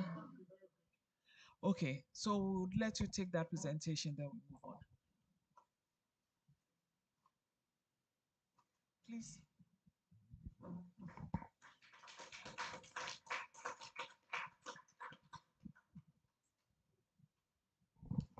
Okay, so this is what I did is for the roster. I know some of you are also having expectations for the COP that we are going. So the presentation I'm going to do, I will not go through because I gave a background. We'll share it with you. The background is where we are coming from. It's always good to situate our discussions in context. So where we are coming from is COP29. Whatever the expectations were, next, So the main contest for COP29 was trying to push an agenda where two core things. One, finance, because we're discussing long-term climate finance within the context of NCQG. The NCQG is, what's the full meaning? New, collective, quantifiable climate goal on what climate finance. You see, so that was what was driving last year's COP. Another important thing was adaptation because the UAE Belém, so Dubai had a decision where for the GJ they had supposed to have indicators. The work started in UAE. They continued the work last year in Baku. It's going to finish this year in Belém. So normally when you see this Belém, maybe Dubai, whatever, Sharm el Sheikh, whatever. So the city that decision was taken, or that work program, is named after that. And then where it's going to end is also, so that connection is always there. So last year was also for adaptation. One of the biggest thing was about the indicator work. It is not complete, so I'll come to that in this year's COP. And so mainly these were the key issues. And then the third one was about the finalization of the Article 6 discussions. Those of you who have been following markets, there had been a lot of discussions that had not ended in terms of the rules and procedures and processes for doing business within the framework of Article 6. So especially 6, 4, and 2. 6, 8, those who are familiar with it, it's non-market approach. So that one, it's about using policies, programs to get support. But 6, 4, it's about centralized mechanism where you go to the central market, you are selling carbon for money, but it has its own rules. Every market has its own engagement. I'm told there's a particular market in Ghana, if it's not 6 o'clock, you can't enter. So the markets are locked. So the market queen gets at the entrance, and 6 o'clock she opens, and then you can send your wares into the market. It has its own rules. And so just to bring it down. And so that was one of the key things that were expected. Fortunately, they had a decision last year on those two. And so those are the things that I wouldn't go about them. Yes, quick. So let's go. Let me talk about this transition away. So this, and I'm saying this because there are some civil societies maybe in the room who will be saying that, oh, we need to, so there's fuel or fossil fuel related issues that have been very ripe in those discussions over the years. Should we abruptly stop fossil as developing countries for everybody? And so there have been discussions. So they say transition away. There are different names, right, for that. What is our take? Last 2 years was Dubai. There were some countries that wanted a test that will stop the usage of fossil fuel by a particular time period. There were also some countries, India, South Africa, and some other key countries, who were also saying that that wouldn't be fair for economies like ours who depend largely on fossil fuel. We need to have a plan to transition. And so there's a whole conversation around that. I know it's going to come up in Belém because it's a continuous conversation. Last year it was one of the hottest issue, and this year is going to be. Last year also, we started a conversation about how we want to see the NDC's revision. We are finalizing the whole process, and by this COP, we expect that all countries who are signatories to the Paris Agreement will submit. Some have already submitted, but in Africa, very few countries have already submitted. Even we are still even writing ours. And I don't think it's a shame because the work involved needs to be done and done well because these are commitments. And so once you do it, you are supposed to be honoring them once you submit it. So This COP is also going to talk about NDCs and how they are going to meet the ambition target, not only the temperature target or temperature ambition, but also finance ambition, and then also other related ambitions. So next, quick. Okay, go back. Yes. So for the finance discussion, last year something important happened. Before the COP, I think developing countries were per various assessment, finance needs assessment. So there were other reports, the UNEP Gap report, Oxfam, different different assessment were placing the needs of developing countries around 3 trillion US dollars public financing. Please listen. So for finance, there are two main terminologies: provision and mobilization. And so the public one is the provision that we're talking about. Africa alone was talking about 3 point something, I think 1.3 trillion. Yes, so the African continent alone. That was the finance need. So it's actually heightened the conversation around finance last year. Unfortunately, the decision we got had two levels. So the provision part of the decision gave us only 300 billion US dollars annually from 2025 to 2035. So that is the provision goal. And then the mobilization decision was also 1.3 trillion annually mobilized from 2025 to 2035. Currently, they are discussing the roadmap. So that's why I'm highlighting this. So that what goes into the Baku Belem finance roadmap, it is about this mobilization finance that we're looking at. So next. So now go quick to COP30. So all this I've talked about it. Yes. So next. So what are our expectations for COP30? This is from the website. So COP30 must deliver clever roadmaps to scale up adaptation, phase out. You remember I talked about this, fossil fuels, and mobilize what? Finance.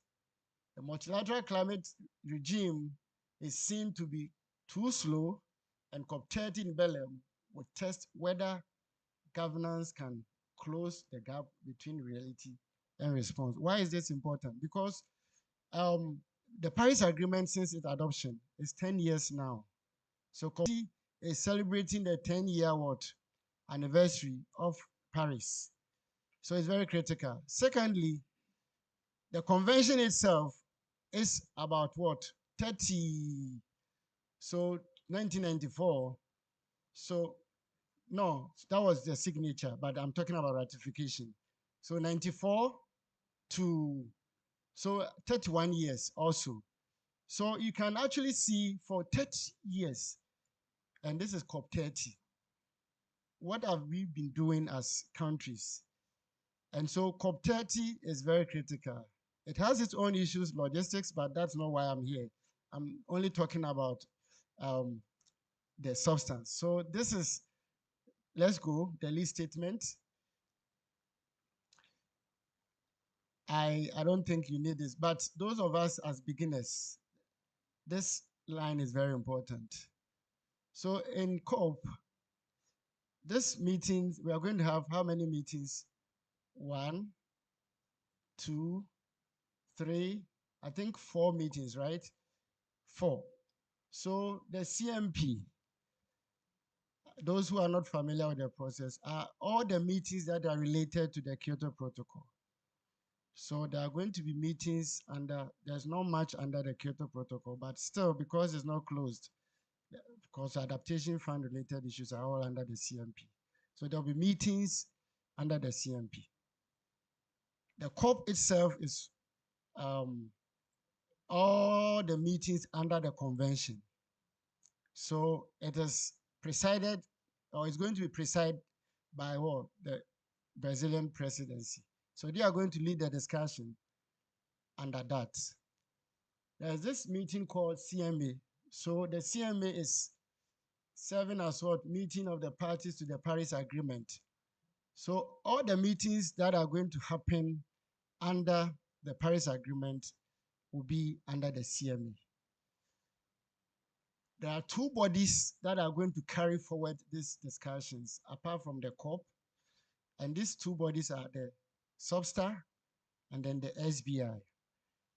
And so they are also going to have their meetings the 63rd time.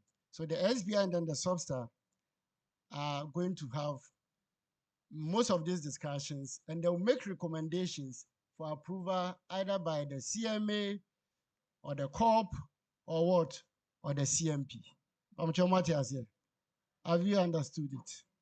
Yeah, so most of the discussions will happen under SUBSTAR SBI level. Of course, there will be some COP meetings, but the SUBSTAR and then SBI don't take decisions. They make recommendations for adoption by the COP. And so that is for your information. Next.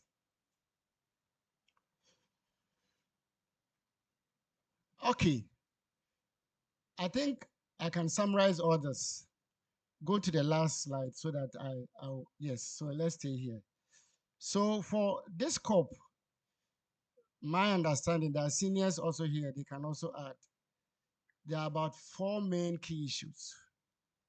The first one is the completion of the indicator work under the GJ. I mentioned it that it was coming from UAE. We had conversations on it. If you want to know the technical details, that's another conversation.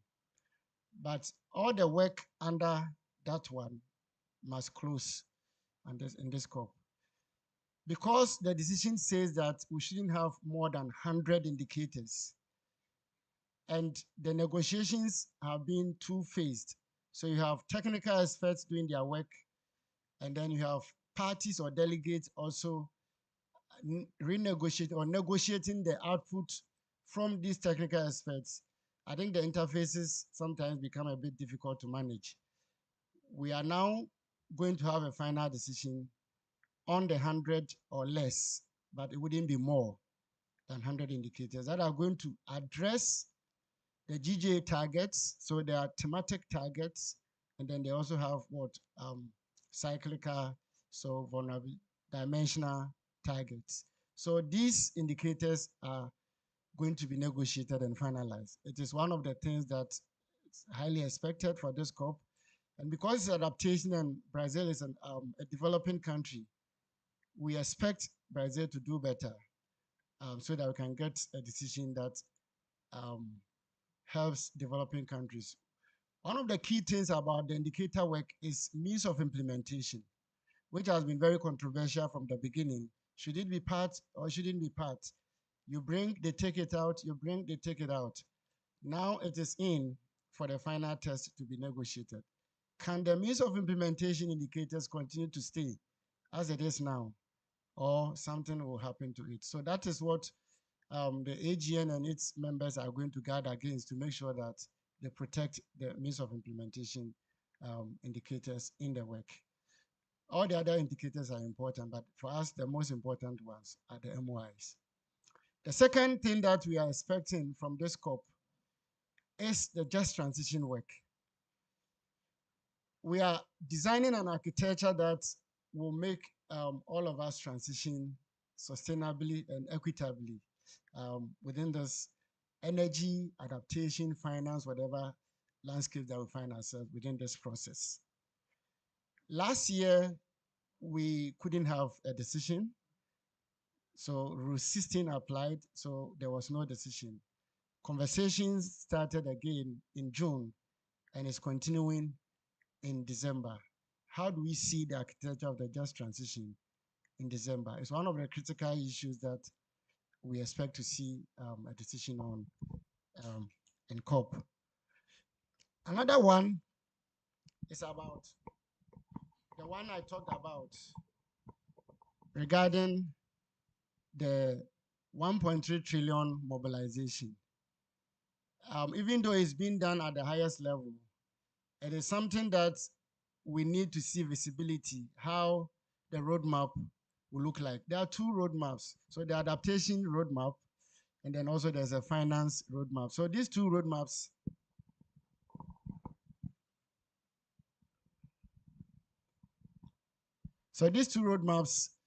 are also being negotiated.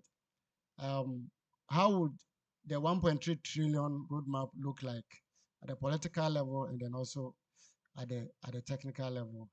And then the Baku adaptation roadmap, which for us or as AGN, we shouldn't have even had a decision on that in the first place because we don't see much value.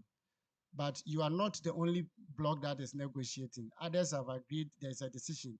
Now we have to live with it. So what we need to do as AGN is also to make sure that our inputs, our perspectives shape that roadmap. Should it replace the GJ, or it should be a complementary framework that discussions and capacity building issues for the GJ can be discussed. So that is also a discussion that we are going to have. There will be other negotiations in terms of how do we improve our work as UNFCCC, finance negotiations, and so on and so forth. So I will stop here because it's always good to rather respond to questions than talking, so that if you have specific questions, I have other colleagues in the room that will help us to respond to the issue. So thank you so much, Stella, for your attention. Thank you very much. Do we have questions for Nana? Do we?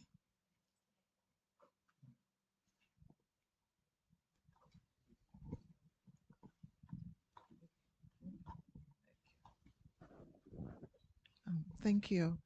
So Nana, my question is on your first presentation. Some of the it's my first time here, so I'm really learning a lot and assimilating everything.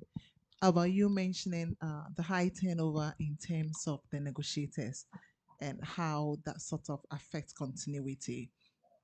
So I wanted to know what have you been doing about that, and also looking at the different stakeholders. I didn't really see the universities here, so I'm looking at how about in my thought. I'm thinking of collaboration with a university. For example, KUST, there's an aspect about technology transfer. We being the premier university when it comes to technology transfer. Um, yeah, and research. We actually have a center that is dedicated to manufacturing innovation and technologies transfer. We have another center on energy, and then also clean energy and research and all those kind of things. So I don't know if you see an opportunity, because the universities, not only KUST, hold rich expertise. Almost all the experts you can have in any country, you'll find them in the universities. We already pay for government by government, so it means it's also cheaper to engage these experts from their universities. You stay on till you are 60 years, and even as a professor, 70 years you're there. So it looks like resources from the university, if you have such a collaboration, could then help with the continuity in some of the aspects and committees that you may want to hold. And also, you see, you need research to get the data for informed decision to influence your negotiation. With a vast resource of postgraduate students where it's easy and cheap late source to perform some of these research to provide data that our negotiators would need to inform the decisions and the conversations. Also, it's something that I'm thinking that you could look at. And for us Kenyans, we are happy to collaborate. That's why I'm here today. And so I was just thinking if it's something that has come up that you're going to have as part of your conversation in trying to solve the issue of continuity and turnover with the negotiators. Thank you.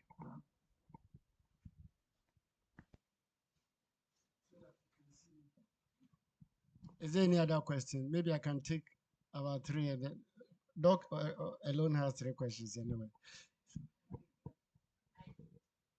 You don't have to ask. No, I'm just kidding.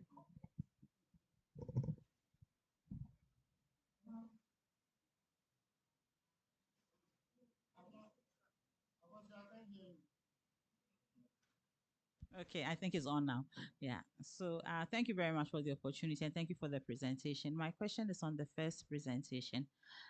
Is there a criteria that you use to select the negotiators? This morning we saw the leads, but I mean, we just to get an idea of how the composition of each thematic area, and my interest is actually in the area of health. How do we ensure that we engage the health sector to be more um, engaged in these processes?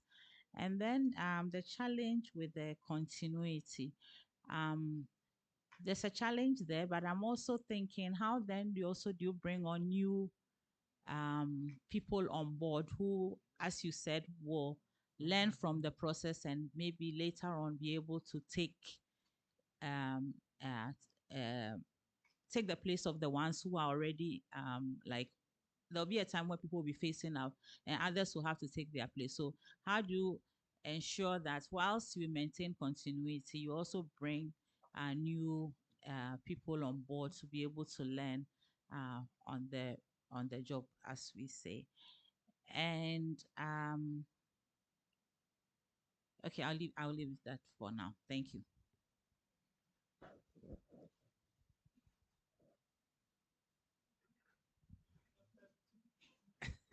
Doc, I had to wait.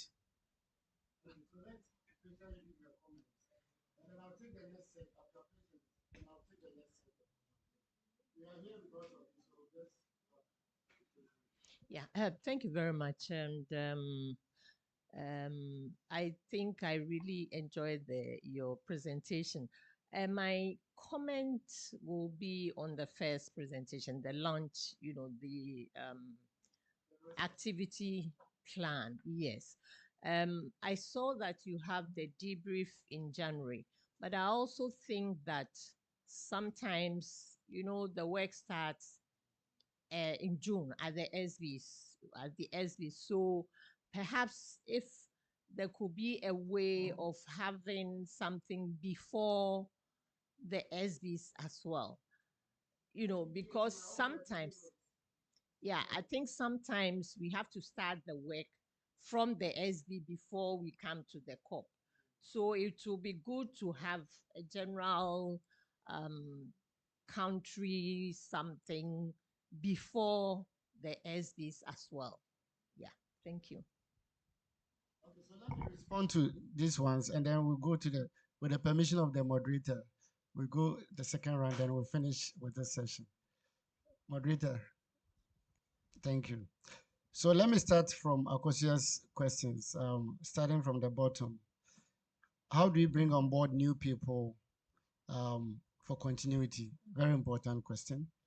I will answer this question, one from experience and then two from logistical's point of view. I think there had been, as far as I am aware, there had been deliberate effort, for example, to bring on board new people in this process. Two things have killed this process. One is the personal commitment of the people who you are helping to be on board. Because the negotiation sometimes is boring, time consuming, and very difficult. And so it might not look attractive to especially the young people in this regard. So that is a fact, and people run away from. There are young people who are here who have been part of the process. They can debunk what I'm saying if that is not true. So that aspect is very important. I can sit in the room, like for example in Egypt, on Sunday, when the actual meeting had not even started, we're negotiating the agenda. There's what we call agenda fight. So somebody has introduced a new agenda item. Should this be adopted or not? Everything is negotiated. The COP is starting on Monday. We have sat a day before Saturday on this agenda. We couldn't, at the HOD level, we couldn't reach any agreement. Sunday morning till 3 a.m. Monday dawn, we were still in the room. and the COP is starting 8 o'clock. So you have your hotel somewhere. You have been in this room whole night. You have not taken your bath. You have not even cleaned your teeth. So obviously you need to go back and come. You need people who are dedicated to be able to do this. Somebody will just go once and then just go to his bed and that's all, never come. So that aspect is something that we need to bring their minds onto when as part of their mentorship. So that is one. The second aspect of the continuity is the issue of support. Very critical, because somebody might get the support today to go per chance, has developed an interest to continue. Abna is in this room and she's a typical example. I saw her enthusiasm on GST in Dubai. The next COP, she was not there.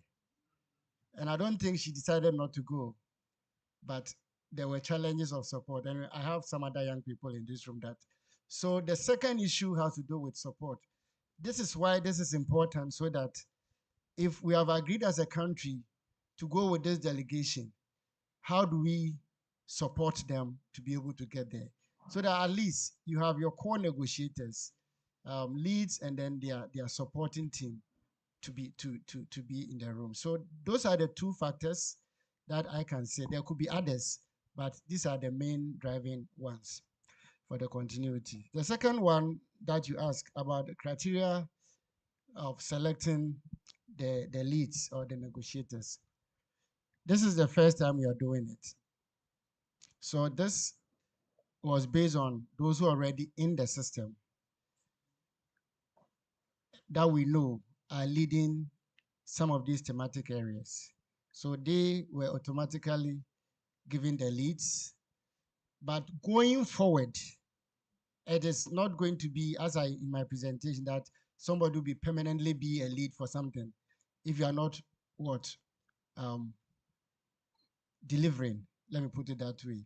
There will be a criteria that is going to select the subsequent that we have not developed, but obviously there's going to be some input into that, who is supposed to be. But of course, the first thing that I would even take would be, I keep on saying, is the personal commitment first. Because you can bank your hopes in people and then select them and they go and they don't find that terrain interesting and then they disappoint you. But there will be other factors that we'll look at in that respect.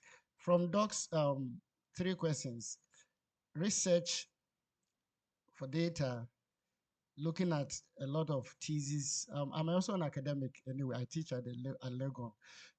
Looking at these issues that we are talking about, the negotiation thematic areas, obviously research is very important.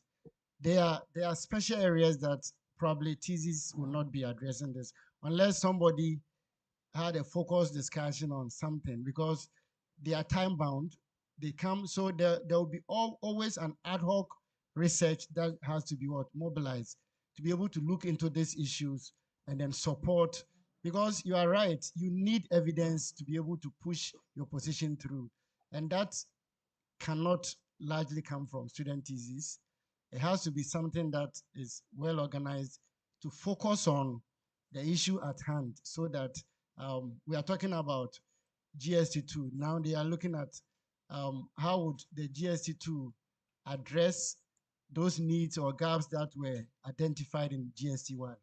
This is obviously not a thesis topic unless somebody is doing his or her work in that area. So we need to be able to occasionally commission ad hoc researches in this area. And that we need to do as a country. Your other question is about collaboration with academia. Very important. Again, I bring in these two issues. So we have always been working with academia. The issue is who represents academia, because there are people who do different things at different times. And this is a moving train. And so those who are ready to support, we approach. And so we cannot debunk the importance of that partnership. we rely largely on academia for implementation. In fact, most of the consultancies that are in this country are done by your field, people from your sector. They are the ones doing the work. I am in it, so I know I coordinate a number of national issues. So I know those who are doing the consultancies. They are largely from academia. But at the negotiation level, maybe we can have a conversation to see how best we can work together for academia to support our work. It is very important, especially sitting in the room where you have people with research and then testing you and giving you information and data, because it's not only the one who sits by the table. In fact, the engine room is behind, giving the information and the direction. The one who is holding the mic is just leading. The whole work is being cooked somewhere. And this is where we need that kind of collaboration. So I totally agree. We need to have a conversation now that this has been launched. And fortunately, Prof is also an academia. He's an academic person. So how would that fashion out so that we can be able to do this? A high turnover, it is, for the reason I said, largely support. It's largely support. And then secondly, individual interest, but largely support. Thank you.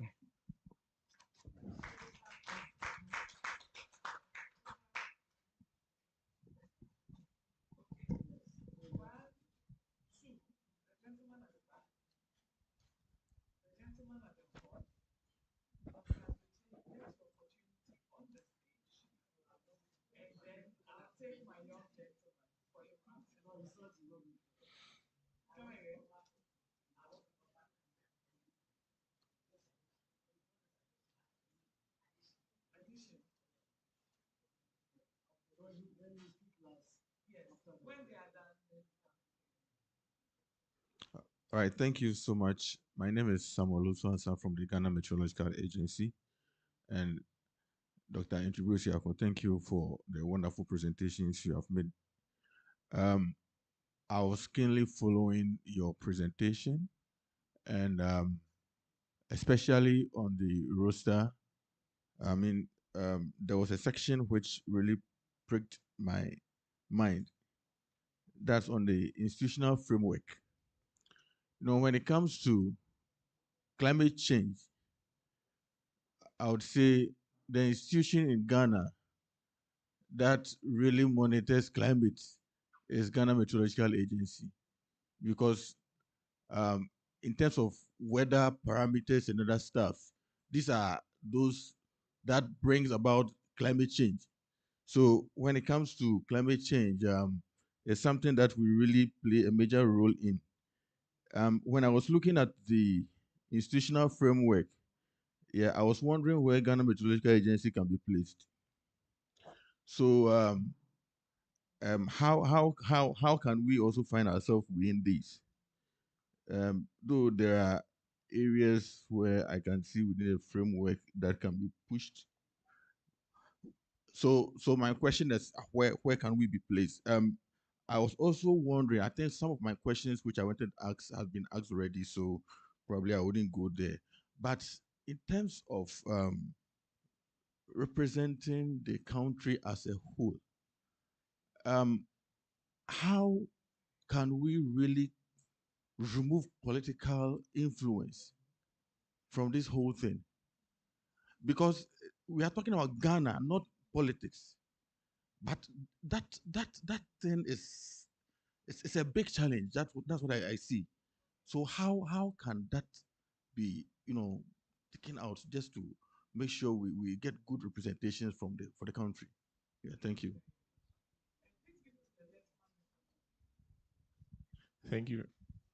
Thank you very much, Nanandok. So my name is Ransford, and I would like to commend the EPA for this roster. And also, one thing I love about your presentation was the part for mentorship, because I happened to be at back and I saw the real need for the mentorship. And I remember coming back to Nanadog and complaining to him severally that I don't really get the whole thing and nobody's holding my hands to this place. So I think the mentorship is very, and I asked Pat and she told me that Dr. Benefo is the lead for carbon market. So I'd like to volunteer to maybe assist him in the mobilization of the youth in this aspect. So thank you.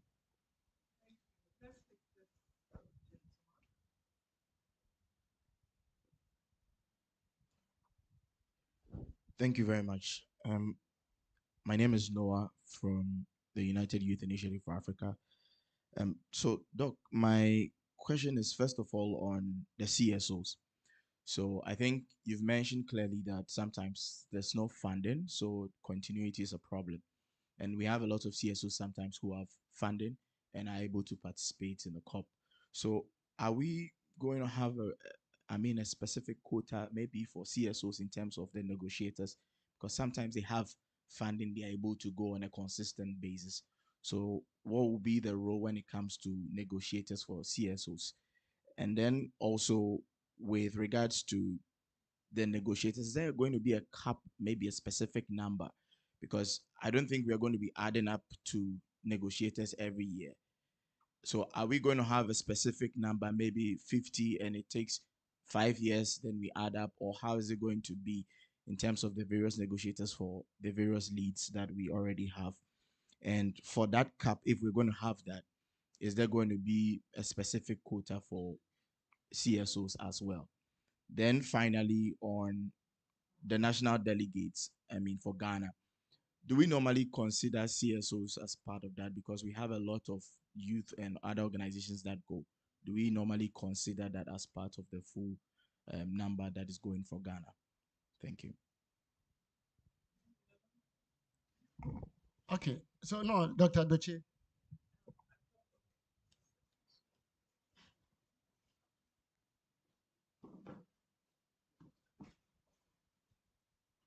So thank you very much. So I can ask Nana question. So what I want to say is that for me, this is a very laudable initiative.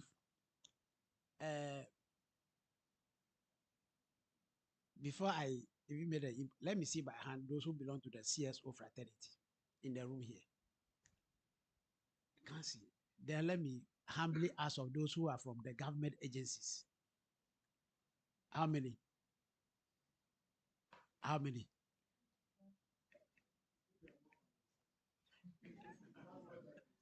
Oh, if they are more than the CSOs, fantastic. But the point I want to establish is that once we began this process, funding will not become an issue once it is done and done well. Funding will not become an issue once it is done and done well. Because I am what I am today because Climate Action Network International, that is the mouthpiece for all the NGOs in the world. Governments like US, Germany, Canada, UK, consistently, every year, they ask us to give them our budget to participate in the COP, in SOPSTA, in SBI, in other multilateral processes. Once we are clear with them, money was not the issue. And when people are talking about commitment, every year by January 31st, they will send you a list. Make your availability for us to see. When they see that you are not available to participate in 4 meetings out of 6, you are not serious. They take you out. So that level of commitment provides a basis for which the countries also provide support. So for me, it's been done somewhere. It is doable. So the issue about money and that kind of thing, that's it. But the only thing I also ought to add is that fortunately, I happen to now follow Prof as a member of the IPCC Bureau. One of the things that happened this year, June, was the fact that when they call for experts from Africa in relation to the AR7, right? They said they received about 1,000 applications. Only 3 make it to the final. Where one institution in Europe, a university provide 4 experts, when the whole continent provide 3. Okay, so for the alignment of our research work, I have somebody in my office who I have to go to the university to go and insist that she will take this topic as a research work. It was a banter between me and the university, but finally they had to agree because I'm the one sponsoring.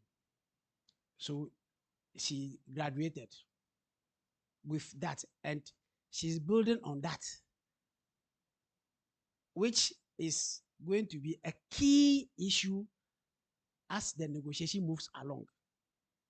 So what I want to say is that the universities are fantastic places. They should just take the convention, the protocols, and what have you. Look at what is ahead, then get people to do that. I have the same challenge. I have to leave my university and go and do what I wanted to do somewhere. And that gave this country an opportunity to be at one place at one point in time. So it is not difficult. It's about what the people want to do and what the interest is about. Thank you very much. Thank you so much. Is there any other questions? So, because I'm responding to. Okay, so thank you so much. So let me thank you, Doc, for that addition. So the Noah, I'll add your issue about CAP, country CAP, and then also CSO's participation, part of national delegation as one. So let's decouple registration from this roster that we are launching. I think the 2 issues are different, and so we don't want to. We know we've launched a process, and we know people within who have been selected by the process are going to be representing the country, and we know what it takes to represent the country in terms of accreditation. That is a different discussion. But a very important one has to do with CSO's participation in national delegation. So it's not written anywhere that CSOs cannot participate in. Stella asked me the same question at the back today, this morning, about this participation. And I gave an example. Timo Leiter, he's from Germany. He's not from government, but he's one of the key negotiators of the German team. He's not from government. Governments have their language. CSOs have their language. If you are joining a government delegation as a CSO, then you are going to speak for government. You cannot have government badge and speak as Hatov or as Street or as SYND. No. So once that understanding is there, we are all Ghanaians. If the capacity that is needed or that expertise can be found in the university or within your youth organization, and that commitment is there for you to support the Ghana team, why not? So there is no restriction for anybody who is a Ghanaian to be part of Ghana's delegation. But there are restrictions on what to say if you are part of government delegation. That is non-negotiable. And so that is something that I want to understand. When you go for the registration, there are different badges, and we know which badge does what. And so which badge you are carrying defines which rooms you can be. And so once you are given government delegate badge, it means you are representing the government in all those rooms. And so you cannot go and say something, especially I might not be there. No, maybe government high delegation will be around you. And then you go and talk. Then they'll look at your badge and it's Ghana. Oh, okay. So then a call comes. Do you know this guy that blah, blah, blah, blah? Okay, he says this and that, and these things come very often. So what I'm trying to say is that there's no restriction. All we need to do is to be together and then project the national agenda. Once that is sorted out, the roster, you saw the categories of people who can apply, all Ghanaians. So civil society, youth groups, gender groups, academia, and so on and so forth. You apply, you're able to go through the processes, you are mentored, because you can be a senior lecturer, but you can be a novice in negotiation. Those things are different. And so you need to be mentored in that direction so that if negotiation is your interest, as a lecturer, for example, then you need to be mentored. So that is the caveat. Ransford, thanks for the commendation. And I remember very well in Baku, the conversation. Let's hope that we can be able to drive this dream because it's an important one, as Doche said. How can we remove politics out of this? I don't have the answer. I don't have. Oziansa, you are my good friend, but I don't have. Maybe we all have to respond to this, but I don't have. I have my perspective, which some of you in this room will not like. And so I wouldn't even say it in the first place. But I don't have the answer. Yes, sir. Okay, so somebody's unpacking your question. So what do you mean by politics from this?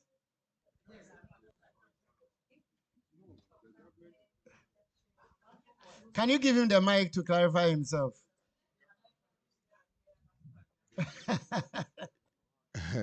Very quick, go answer. You see, we are talking about delegation.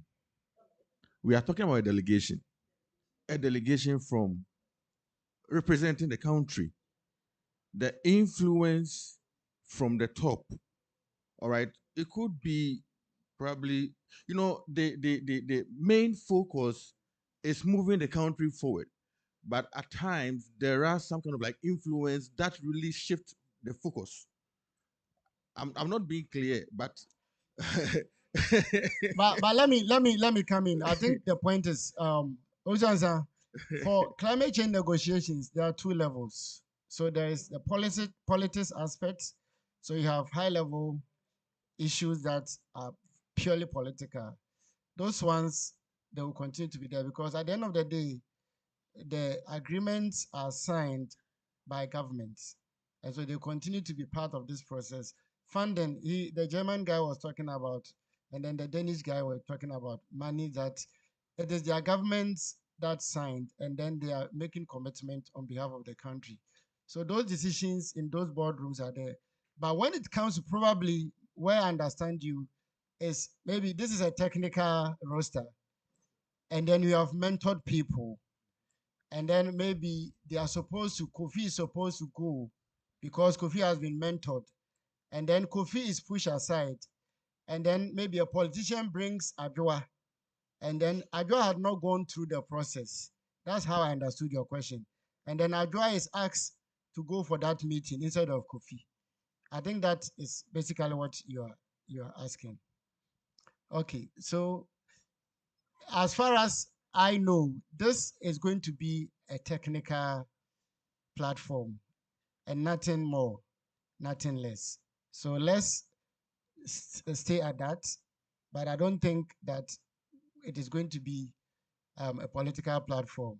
They can have their platforms and do their nominations, but not within the umbrella of what the roster. I think that because you cannot also stop them to bring their people to meetings if they have their support. But for this, it is a process that is going to be monitored and then well coordinated from that. The last one is from you again about where GMET sits in the framework. I think the last point where we have the technical leads, and because everything is going to be led by this technical working group. It is only at the coordination level when it comes to the resource mobilization, capacity building, that I singled out MESTI, NDPC, and some few other institutions. But all other institutions are part. We can actually have further conversation if you think there's a place where clearly we should place GMET. We are amenable. Yeah. Thank you so much. I think we can do it better. Thank you very much. And I think that this session is standing between you and your lunch, but it still has to happen because it's a very important session that we need to take. And so I say good afternoon.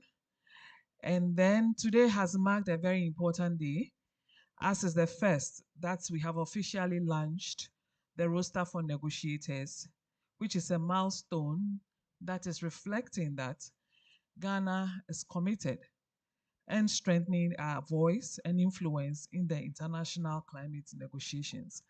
And for me, the part that also strikes me is that it's inclusive enough. We have launched this roster at a time when negotiations have become more complex, more technical, and then we move at a much faster pace than it has ever been. Dr. Dotie will tell us from what happened from COP1, when there were just a handful of people present, till now, where we are seeing more numbers. And so this is to build capacity. And so before we dive into specifics, our questions and our discussions will focus on different perspectives on what we think capacity really means in this space today. And then the reflection also will focus where we see Ghana's biggest gap and how we can bridge these gaps, and perhaps what will be our biggest opportunities also that we can count on. I have 4 wonderful people to share this afternoon with us. And so without taking much time, the first person I'd like to invite here is Mrs. Angelina Tutua Mensah. Once my boss, always my boss, forever she will be.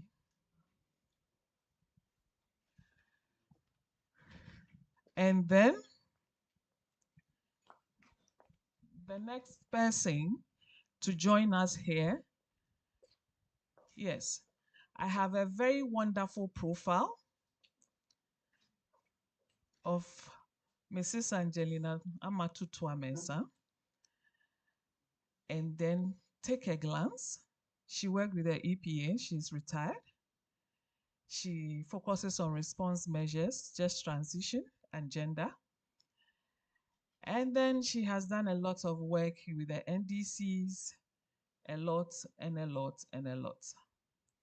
And so, Mrs. Mensah, we say welcome to this afternoon session. The next person I'd like to invite here is Dr. Samuel Duche.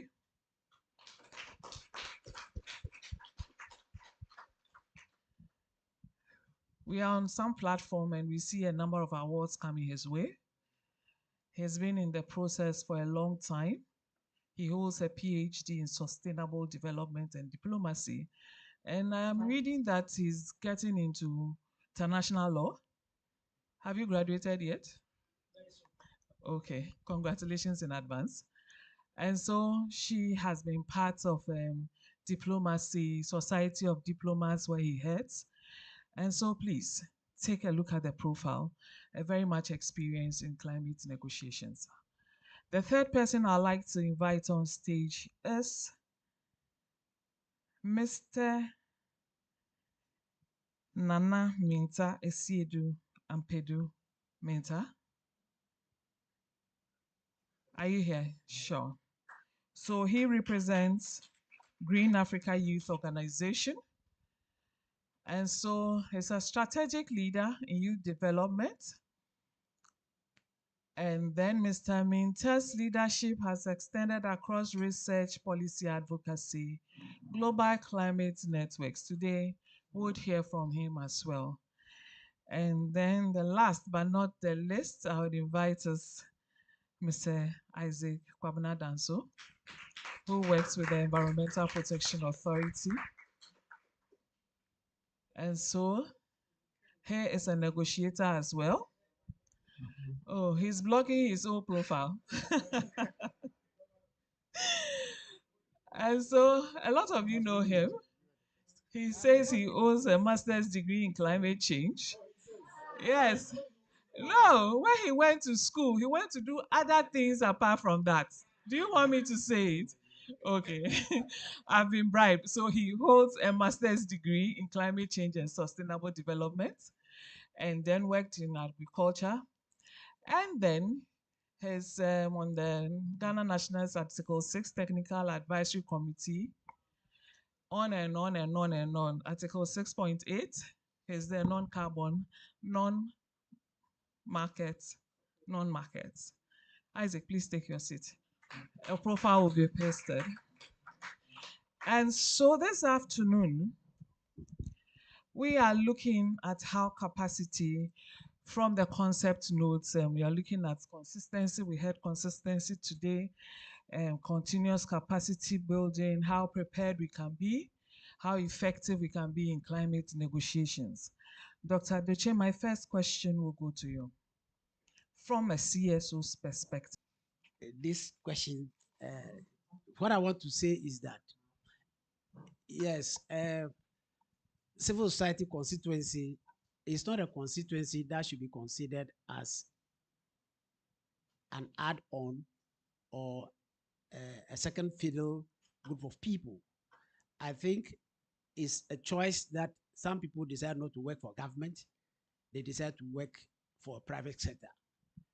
So once the person is committed to what he or she or they are doing, you'll rely on that person's capacity and the input, the contribution, then bring that person on board. Let me say this thing clear here. When I was on board with Khan International, I happened to be one of the trainers of the people that were selected. So there within the civil society platform, I'm referred to as a lead negotiator. I think 2011, when the Nepal government, Ghana government requested the Nepal government to come and provide some technical advice or something at the Ministry of Finance. 2018, yes. Interestingly, there was this guy called Raju who was my mentee when I was in Khan International. The government of Nepal included this gentleman in the Nepal delegation to Ghana. So when we met at the Ministry of Finance and he saw that I was also present, he told the room that Kenneth Furiata was the minister. I said, so long as Samuel is from Ghana, he would not have the capacity to start presenting when someone who taught him negotiation was coming from Ghana. So what I want to stress is that individually, civil society have the capacity. Individually, civil society have the tenacity. Individually, civil society have the ears from government and other institutions. So when you bring them on board, it enhances the country's support or the country's participation. Before we get to COP 16 in Mexico, where the Green Climate Fund was established, Khan International selected 5 of us. We visited Mexico 4 times to lobby the president of Mexico. The wife, Sayid, talk about something. We have informal dinner or dinners with the wife of the president of Mexico. That was very instrumental and useful for her to lobby the husband in order for the Green Climate Fund to see the light of the day. We did that 4 times before the COP became we came to December. So civil society's role in supporting government cannot be overemphasized or cannot be underemphasized. It is a fight all of us are in. As we sit here today, there are certain key or relevant information that are passed on to some of us, which we are keeping. If you didn't bring us on board, we will disclose that information. Let me close by saying that when the Danish government was coming, they had a meeting 2 months ago. They selected 2 NGOs from Copenhagen and they came to Ghana. They are looking on decarbonization in the shipping industry.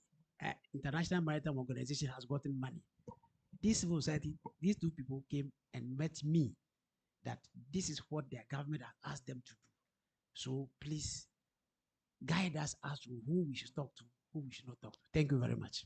Thank you very much, Dr. Doche, for the insight. So really, the CSO's private sector should not be an add-on, but then rather we should concentrate on the capacity they have, then the inputs. I go to Gayo. And the question to you, Mr. Minta, is to tell us how important you think youth inclusion is. From my experience, what usually prevents youth negotiators from being fully involved Okay, thank you when very they are on much. the delegation? Thank you very much. It seems the conversations which have already happened has already answered this question based on his presentation and the contributions that we've made so far. So the fact is, when it comes to youth being within the room, no, we have this slogan ongoing for many years now, for decades, and it says that youth must be on the table, and all that, must be in the room. But the fact is, we always miss a point in terms of the capacity, which has already been mentioned over the period. And in terms of that, when it comes to capacity, sometimes we target as participation instead of involvement, and also getting that kind of skills for you to be within or be at the room. So over the years, this is something that Gayo has been doing for the past 4 years, which Nana Dr. Enki Bosiako mentioned, which I have to recommend him for his support in that regard, EP as well, and yourself, Madam Stella, for being part, and Isaac, and being part of this to train youth negotiators in this regard. You know, when we always talk about these gaps, we always forget that there should be a platform where we can train these people for them to understand the rigorous processes and all that. Without such, it becomes more like a slogan to us. So there is no way we are going to get into the room. You may get there and it will be just be like a tokeism instead of we entrusting certain things to you for you to lead. So that's something that we've been doing over the years, and since the past 4 years now, we have trained more than 250 people, which runs for the SPAT. Patricia is also part of. We have a lot of people within the space. So it's high time we go beyond the normal thing. No, I know the challenges have been mentioned, so I won't go on to mention the barriers and all that. But it has to be, or it has to focus on us really being intentional, strategic, and ensuring that the institutional memories are passed on track by track, year by year, so that we don't have to go back every year, starting all over again. So when my ED told me that this program is coming up, and I was like, this is something that we can really, fuel to get whatever thing that we want. Mostly when it comes to COP, or even the UNFCCC's, negotiating bodies, we have people applying for the accreditation. Some of them, no, definitely, when you're applying, people will tell lies and all that. But once they get there, it's all about taking pictures. You go there, there's no accountability. LinkedIn, when they return, that kind of thing. And there's no mechanism to put these things in track. For the past 4 years, I've known people who don't even know anything about COP processes, the UNFCCCs, and they get accreditation and they get funding as well. When people who really know these things are left out, just as my brother mentioned. So it's high time we put things in place so that we get the right people to be part of the negotiation or the delegates when they go out there, rather than giving it to anyone. So this is something that I'll say. We know the problems, but we have to be intentional and strategic about these things. Otherwise, we always come back talking about these things. Thank you. Thank you very much. Very well spoken. And I think Nana mentioned that along. And so we should just look, we shouldn't look, we should look beyond participation and how we can train these people. But then there's a caveat. It's not just about getting there, but how responsive you will be. And so to Mrs. Mensah, Mrs. Angelina Tutwa Mensah, we have mentioned mentorship today, and I think it's part of the key discussions we have had over the period. She has been a long-time negotiator, very experienced. And so in your view, what do you see effective mentorship to be like, and who should guide or drive the process? Yeah, thank you very much for this important question. It's quite timely, and would also want to add my voice to say thank you to the EPA for this initiative. It's long overdue, and I think that we are very pleased that a roster has been made. I was going through some other countries' roster, and you realize that apart from expect, they even have emeritus lead. So, for example, somebody like maybe Mr. Safu, they are emeritus. Antipa, they are emeritus. Dr. Manfo, and all those, they are emeritus. So I think that we need to look at those as well and see how we fit them into the process. Having said that, I think that effective mentoring, I'll look at areas of co-piloting and critical intervention. A lot has been said. I have had the opportunity, I never got mentored by anyone. I negotiated the hard way. And when I say the hard way, I mean the hard way. Nobody held my hand. I was doing gender. Sadly, I was put in an area called response measures. And that is my first love now after my husband's death. Because it has opened me up to so many issues that if I were with gender, I may not have. Nobody held my hand. But the people now are very fortunate that they have some of us who are in and are willing to lead and help in the mentorship.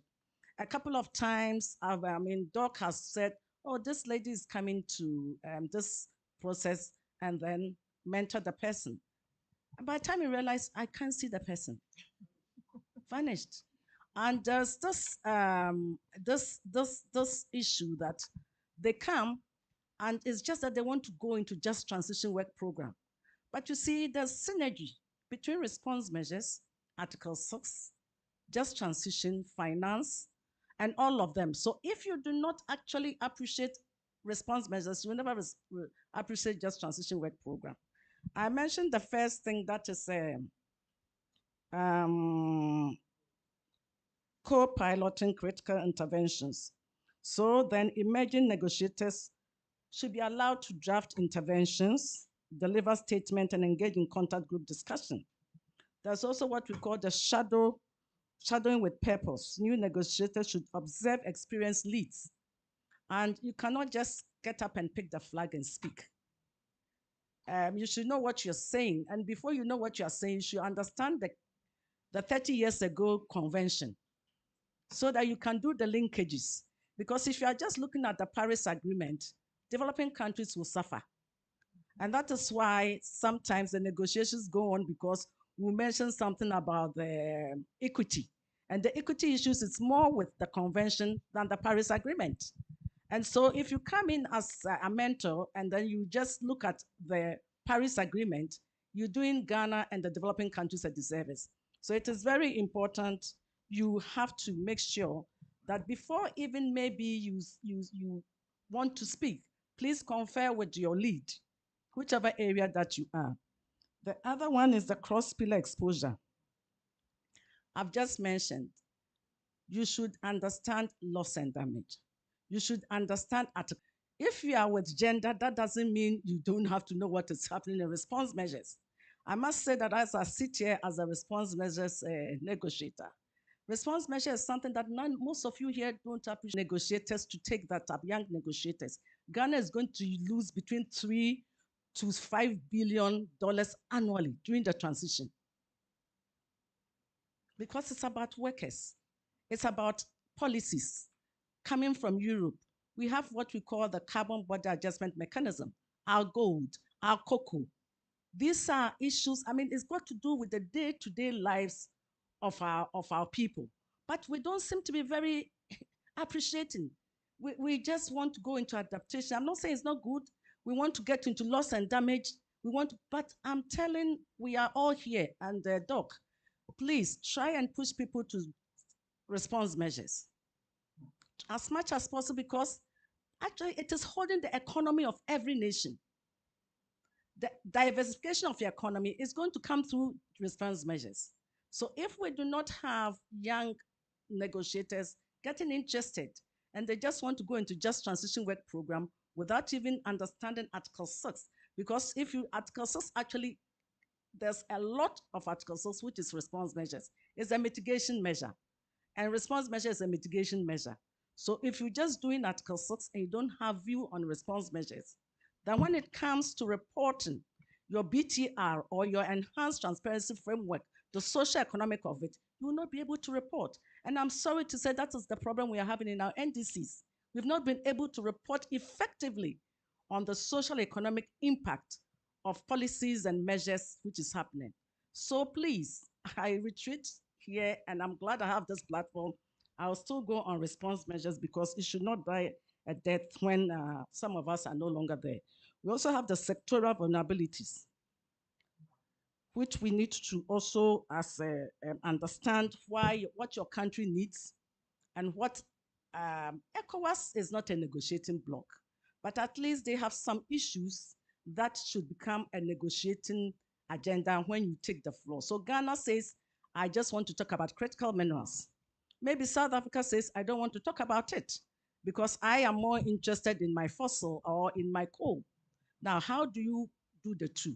So before we leave, as a country, I think that Ghana's position should be made clear to all of us that this is the issue that was discussed at the president level in the African Union.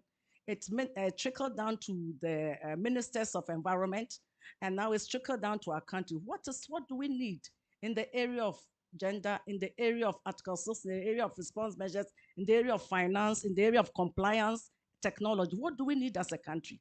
And it is very important Ghana should make those decisions. We do not just go, for example, Amma Essel is the AGN lead for response measures. And sometimes we negotiate on things that, though it benefits Ghana, but it benefits more of African other countries because we go there without any statement from Ghana as to what we should do. We wangle through our documents, see Ghana's lead in economic agenda, and then we set the agenda for. We now having strong issues of which, fortunately for us, we got a nod, and it is part of the negotiation, which has never happened before, cross-border impact. And I'm proud to say that it was through my co-chairmanship that we got that in Istanbul not too long ago. We fought. 2 a.m. we're still in the hotel, and we're not staying there. Afterwards, you need to walk to your hotel or pick a taxi. So I'm pleading also once again that we should also try as much as possible to understand what is happening within the geopolitics of it. What is Africa saying? What is Ghana saying? And what are we going? Let's understand that Ghana is not part of any other group than African group of negotiators. South Africa is part of BRICS and BASICS. So they can decide to do certain things that would impact on Africa. Egypt is part of Arab group, and so many of them, like-minded and what. We are just part of African group. So as we are going, we should know what we want and why we should stand for our country. I think that my final bit will be, there should be safe spaces with accountability. And then we should also build a confidence as much as possible. This should not be a one-off thing. The training should be continuous of the young negotiators. Every other 2 weeks for me, there should be some engagement with them. It should not because we are going to COP and then we decide to do a forum and train some young people and that's all there is to. No. And when we come back, even the debriefing, a lot of people don't debrief. They don't write anything. And so then we continue the next time. I think that it should be made part of the checklist that we should have at least once a month, whoever is mentoring somebody who is in compliance. What are some of the issues that is coming? Because each day there are meetings going on in the world on climate change. You may not know. what comes to the government of Ghana is what you attend. But there are some that go so much to the CSOs and what is happening in there. So how do we try to get all this information so that we can make sure that we build a better front when we get there? What else do we have to say? It should not be personality dependent. For me, it should not because it should be not personality dependent. Blah blah blah blah blah blah blah. Let me see. I guess that's all that I can say. But to end all, it is a good idea that we are having this roster because institutional memory is very important. And for example, people like the names I've mentioned as emeritus. I mean, these are people when you study at the feet of them, nobody can challenge you because what they know, what they've seen in the corridors, like Said mentioned, the decisions are normally not during the negotiations. What did you discuss with somebody in the corridor or when you met and what was said and what is going to happen? And they have those experiences, the pitfalls that they fell into and how they manage those pitfalls. It's something we all should learn. I believe that if it could be tabulated or it could be mapped out, that these are the guide for pitfalls and how you should even overcome the pitfalls, not only looking at how do you negotiate, but where are the major pitfalls? It's very important these mentors should be able to appreciate and learn. So I'll just land here and then thank you very much for this opportunity. A lot has been said, and then she lands very well on institutional memory.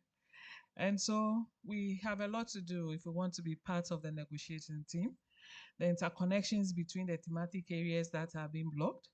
And then we should also know what Ghana's positions are before we leave for any discussions. Mr. Isaac Kwabanadanso, rightly, Mrs. Menster landed on institutional memory. What mechanisms is the EPA putting in place to make sure that new negotiators don't start from ground zero? How do you think the roster would help to make sure that we avoid losing our negotiators, the high turnover of our negotiators? Thank you very much. And I must say, picking from where she ended and on the fact that for her, she didn't get anybody to mentor her. Fortunately for me, I had a lot of people to mentor me, including herself. And permit me to use this opportunity to acknowledge some of the faces here that mentored me, like Madam Patience Damte, Dr. Amma Isel, and of course, the former focal point, Mr. Opombwedi. I don't want to talk about Dr. Dr. Enchibosi Akon, because for him, he's my father. And fortunately or unfortunately, I am losing him bit by bit because now his community is also having him as a chief, and he's now going to AGN as well. So, but anyways, just as was asked, there are a lot of institutional memories, if we don't take care, will be lost. And as I said, from the emeritus Madam mentioned, the first time I got into contact with them was actually through her program she organized for media.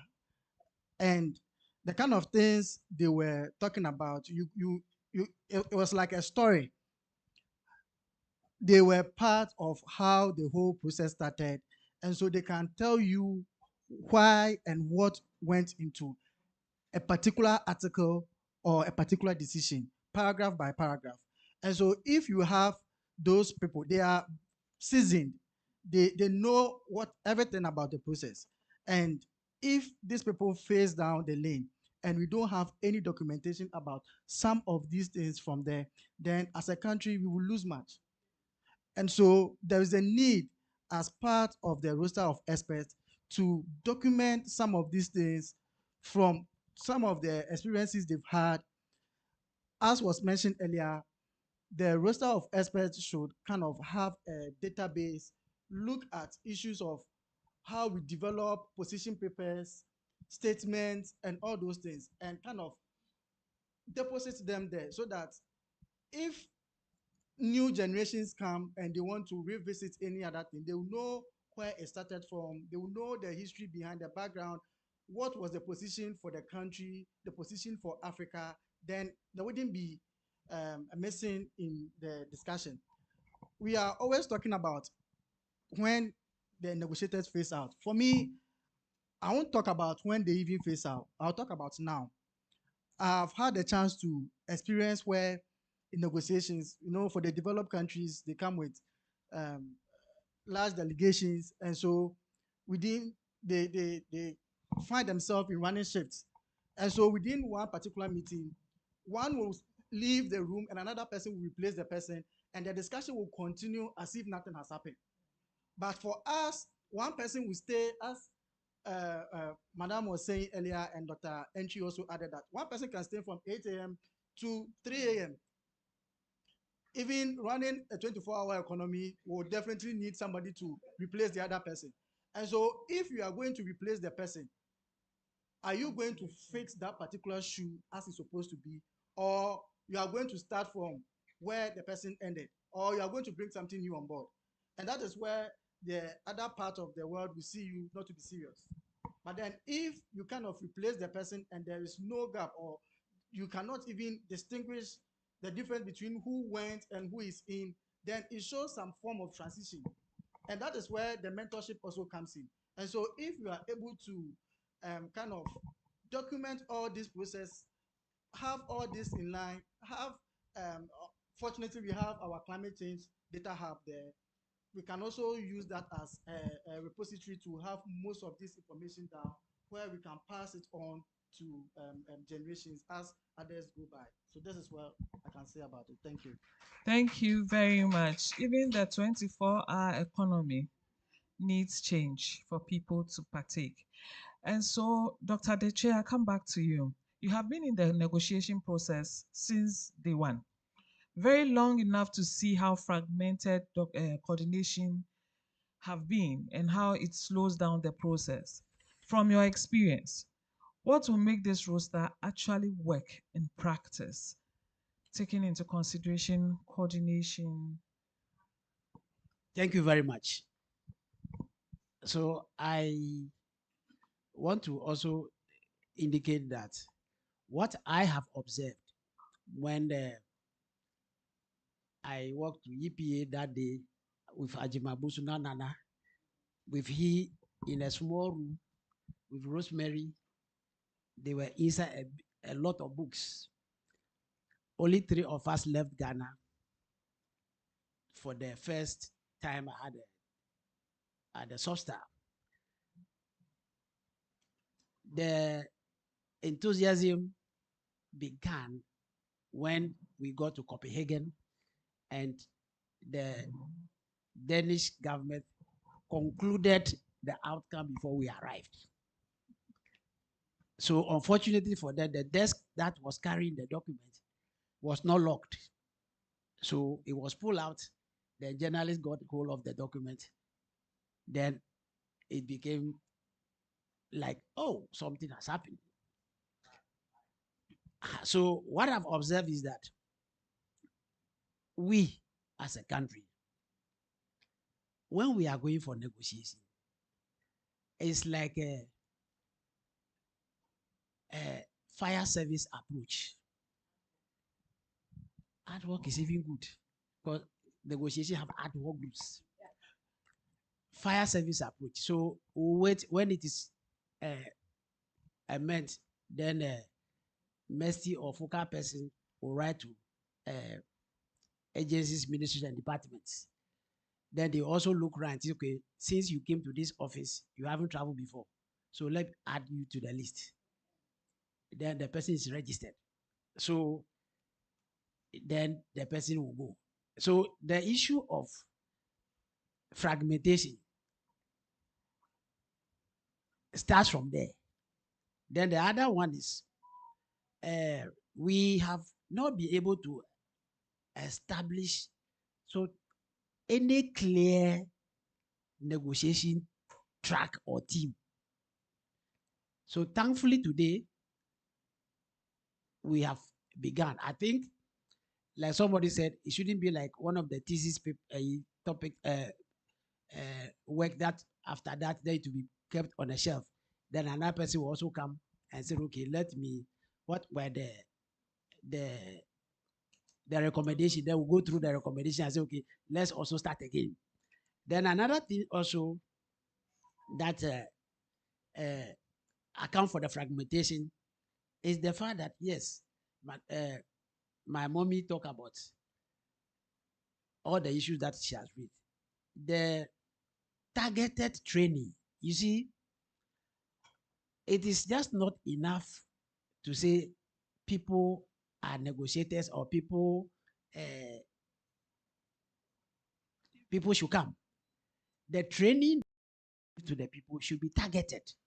Like I indicated earlier on in my intervention, when I left Cocoa Board and established Heart of, I met Mr. Yawosetsafo in Bonn.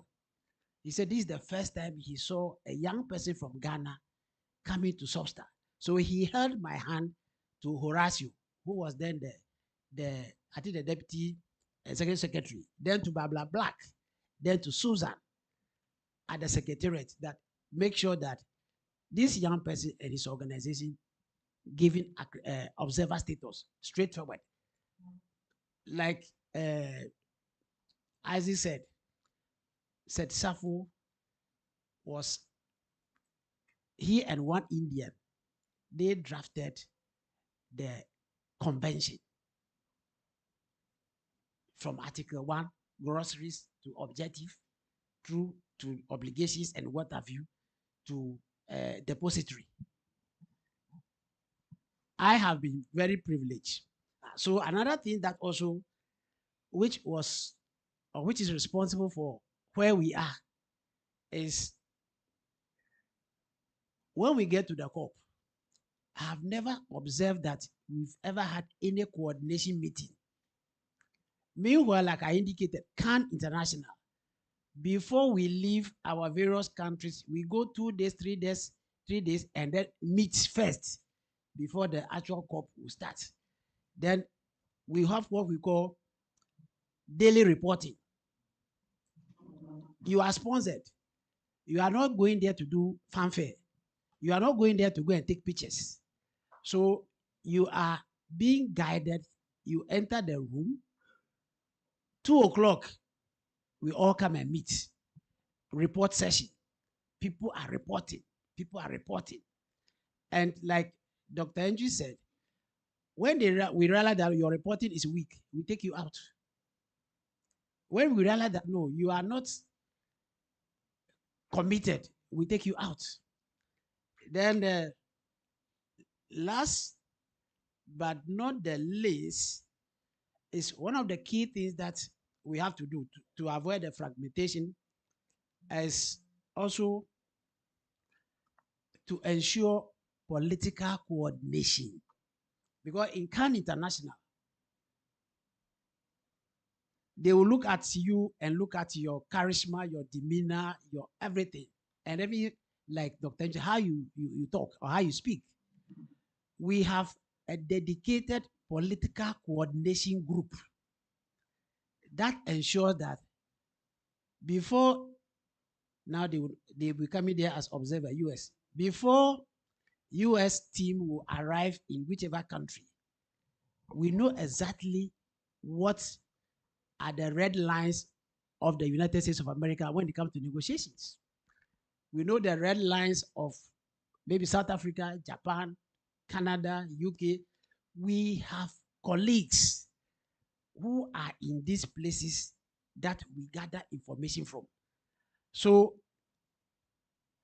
once we are able to avoid these things that I've mentioned, that just selecting people irregularly, if you are able to avoid that one, if we are able to establish a clear negotiation team with clear mandate, clear responsibility, if we are able to conduct that in-service or in-session training when we are at the COP, we don't see each other until maybe the day that you are coming back to your country again. Some people go there, you see them in the afternoon when they dress nicely and polish their face. Excuse me to say that one.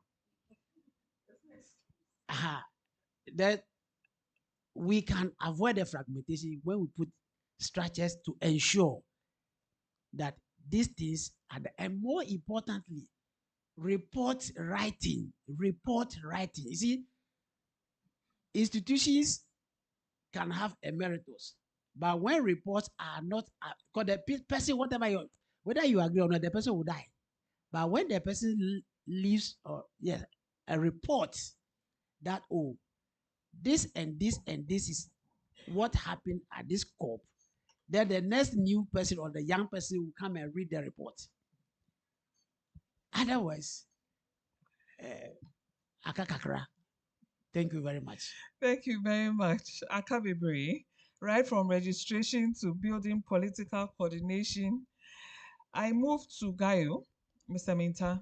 So tell me how this roster that has been launched today will lead real pathways for young experts to be part of this conversation technically. All right, thank you once again. When I was sitting there, when the roster, the list of people in there was unveiled, I was really happy to see the list. I was actually smiling. I was like, there is a future for this, in the sense that these are people who hold positions and they ensure that the sustainability of it is seen and more like manifestation of what they have actually planned on paper. And that's something. So actually, I was going to ask a question to Nana, Dr. Bosiako.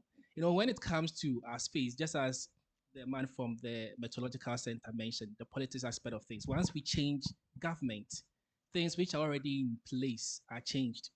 The continuity becomes a problem.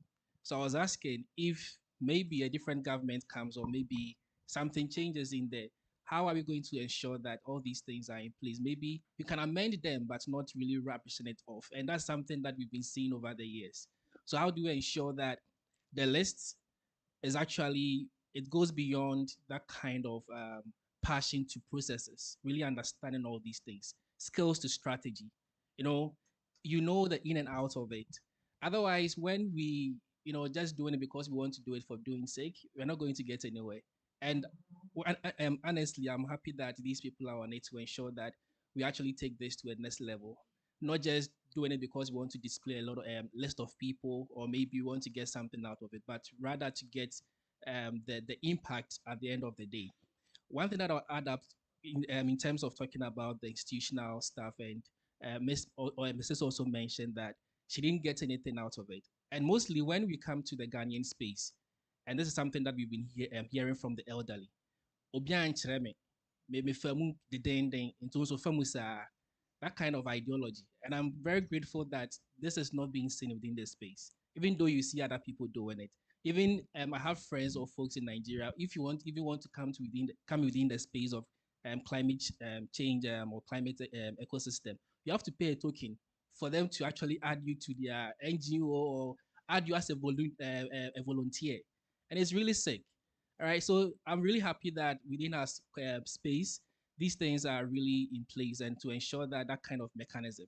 I think all the pathways of how these things can be done has been mentioned in terms of the institutional knowledge being passed on, as I said, year by year, track by track, making sure that we track all these things, just as Isaac mentioned, the knowledge hub, to ensure that once the other people are leaving, we can ensure that all these things are in place for us to go back to it. Otherwise, as I said, we have to go back again every day, having new things or having new implementations, having new initiatives coming up, and we're not going to get the results. So I'm really happy to see this, and I'm hoping that this become very fruitful, and whoever comes on board will see the need for this for us to continue in that regard.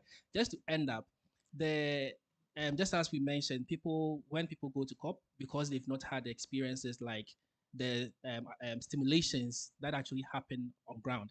So during the A1N, the AYNF, the Africa Youth Negotiators Fellowship, which Doc has been a facilitator throughout the whole year, 4 years, we actually take the fellows through how things happen at COP. And some of them were like, I wasn't expecting this, nor drawing this, training. So if you're not expecting this and you see the reality on ground and you see how things are made, you actually get to have that kind of focus. Also build your niche within this space, like a whole week. So you're able to find where you can actually build your capacity within, so that when drafts, maybe Article 6, you can understand the various paragraphs within there when brackets are being, discussed or something. You really understand, not just going there because you want to go, but going because you want to see your country getting the best out of it. So that's one thing that I can say. Yeah. Thank you so much. Thank you. We already see mentorship at play already. So Isaac, I come to you before I come to you, Mrs. Mensah. Isaac, what do you think, realistically, how can stakeholder ministries and agencies help to make this roster work effectively and efficiently, like we are all anticipating and expecting? Thank you. So, picking from what Nana said in his presentation, the process is a national process, and therefore, strong collaboration is very important in this discussion, from the ministries to the agencies and to the even including the academia, the CSO, of course, and the youth groups. There was one thing Madam mentioned in the earlier submission when a question was posed by the other MC, and she was talking about food. So even if as negotiators, I remember one of the years we took food, and yeah, it was so funny. But then it is important because people are negotiating for such long hours. So even if there is a provision of snack for them alone, it makes a lot of impact in what they are doing, because as Madam said, they pack eggs and some uh, small pastries there. And that is dependent whether you are living in a Exactly. hotel. If you are living on your own, Exactly. Not to even talk about accommodation. In was it Dubai? I was living 2 hours from the center, and you use about 3 different channels of transport. You join train, you join bus, you take taxi before you get to your house. Then the same way. And look at the time sessions close. So not to even talk about this COP, you know how expensive accommodation issues have become. And if, let's say, we have the Ministry of Foreign Affairs liaising with their high commission or whatever it is to even make arrangement, even if they are not the ones paying, making arrangement for the comfort of negotiators is key. Aside that, too, when it comes to data and information, I'll be in the negotiation room, maybe negotiating about Article 6. They will talk about issues on forestry, energy. I'm not an energy expert. I don't even have data on what is happening in Energy Commission or Ministry of Energy. But then if some of these information are accessible and there for me, it becomes very easy when I'm talking to issues. Doc mentioned about the NCQG where they were making case for the amount that has to be used. And I remember he mentioned that there was a research that showed that Africa need about 1.3 trillions. Now, if it comes to national level, the question is, does Ghana even have an idea of what we need? And that is where the research institutions also come in, so that it will give an idea or for us to know where are our lapses, what do we have to do, so that going into the positions, we know what, because you understand the issue, you know how your country is being affected or what is at stake as a country, then you know how to communicate some of these things. And so holistically, we need to come up with those kind of interventions or collaboration as countries or as institutions. The last thing I'll talk about is logistics. And of course, I won't leave finance out of it. Every year, as was mentioned by Dr. Aduche, institutions carry people to COP. But if having all these people, if they even make one allocation to support just one negotiator, I think it will go a long way to help the country. Even if you are bringing 50 people, then let's make it 49. Then the one slot, let's give it to one negotiator. I think it will go a long way to help us as a country. And so there are a lot of ways we can help. Most of the time, Doc always says something. COP is about talking. Yes, it's true. But if the talking is not done, you will not get your project.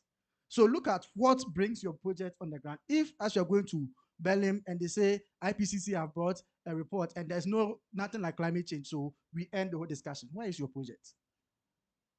When US decided to back out and they were pulling out US aid, you saw how countries, including us, were struggling. So imagine if we are not doing that talk shop, what will happen to your project as Ministry of Energy, as Ministry of Food and Agriculture, as transport? And so at least we have to invest a little in what we are benefiting from. And I think it will go a long way to help the roster of experts. Thank you. Thank you. This is a national conversation we should have on support, on finance, on all institutions that support people to the COP. I think it's very relevant that you support negotiators to go and do the talk shop where projects are brought back down to our countries. Mrs. Mensah, on inclusivity, on gender balance, which is listed as one of our core principles. From where you sit, and because you have also been negotiating on gender before, what is the best way to make this inclusion effective than just rather ticking the boxes of how many women participated or how many women were involved? Yeah, thank you. But before I speak, I just want to know, are there any rapporteurs or is it being recorded? Or we are just talking for talking's sake? I have mine. You have your as you are recording. That I'm moderating, I have that one. Okay, because at the end of it, how is the report going to be? Because we've spoken at length and very good information has been shared. Well, before I go into the inclusivity, I would like us to look at just following from what you spoke about. Some of us are negotiating. We are not with government. Government has mandated us to negotiate. But when there are programs like the development of NAPS, LETs, NDCs, our input are ignored. And I think that is something that has to be looked at critically. It was mentioned that now it's not grants, it's partial more loan than anything. If you are not a negotiator and you're a technocrat, you will not know. And there's been an incident like that in one of our ministries who took a grant and thought it was a loan. And so there are certain write-ups that, for whatever, crying out loud, the negotiators have to be part of it. If even they come and you are not going to give them TNT or fuel, fine.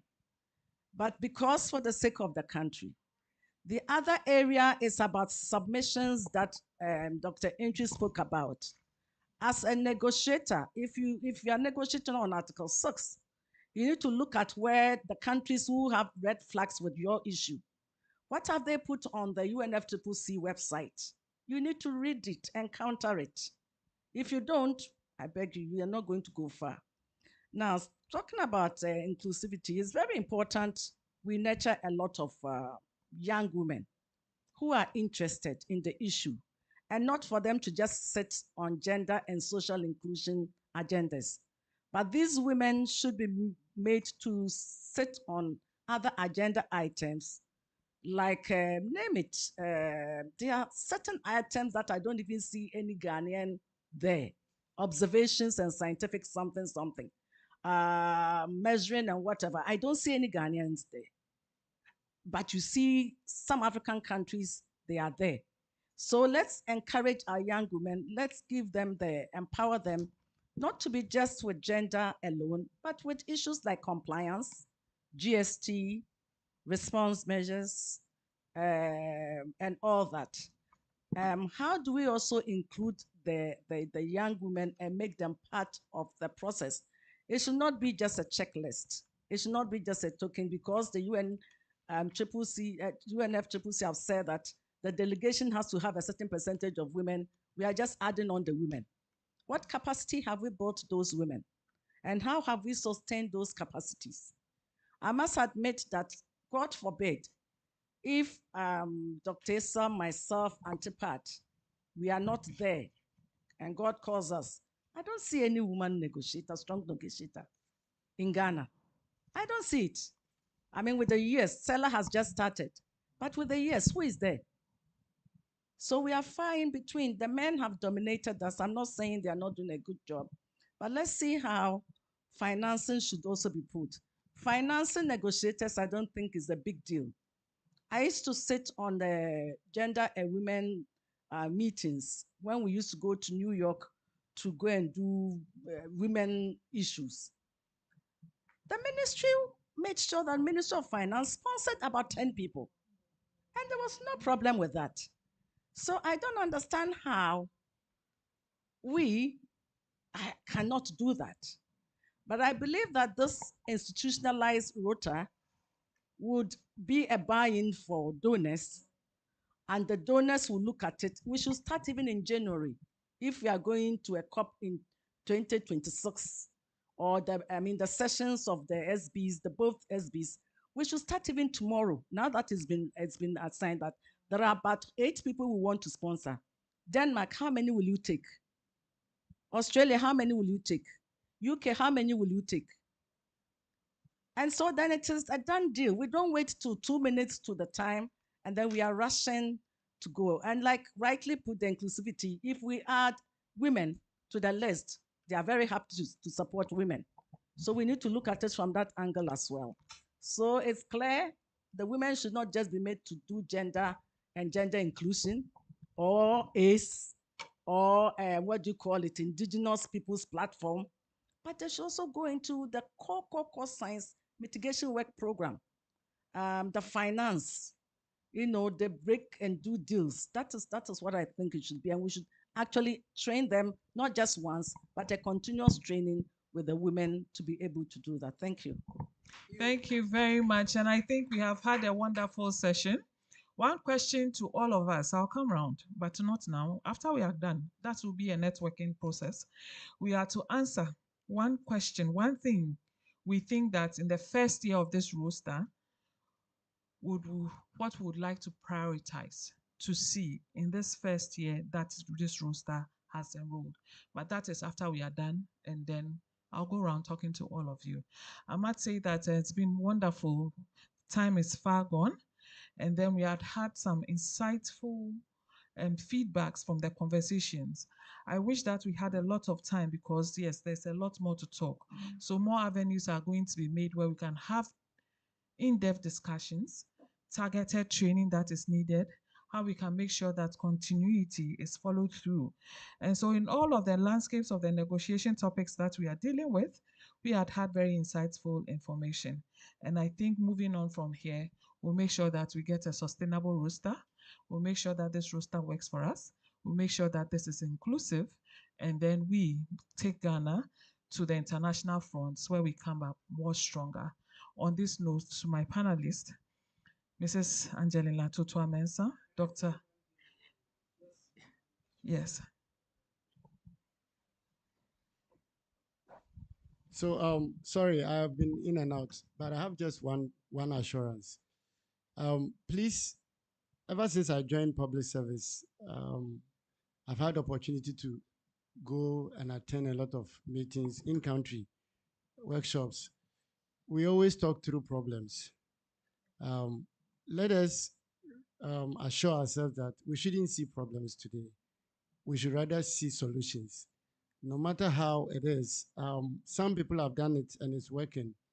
How do we do it?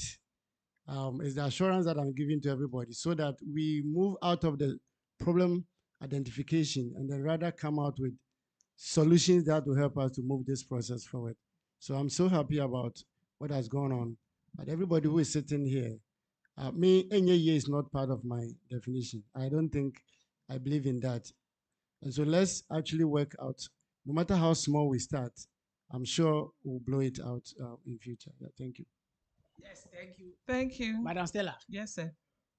Now that Nana has spoken. In Suyasa. But let me add that I'm so impressed about Nana's last statement that we should stop the lamentation. Those of us who are Christians, then go into arts, the book of arts. So what I want to say is that I think from today,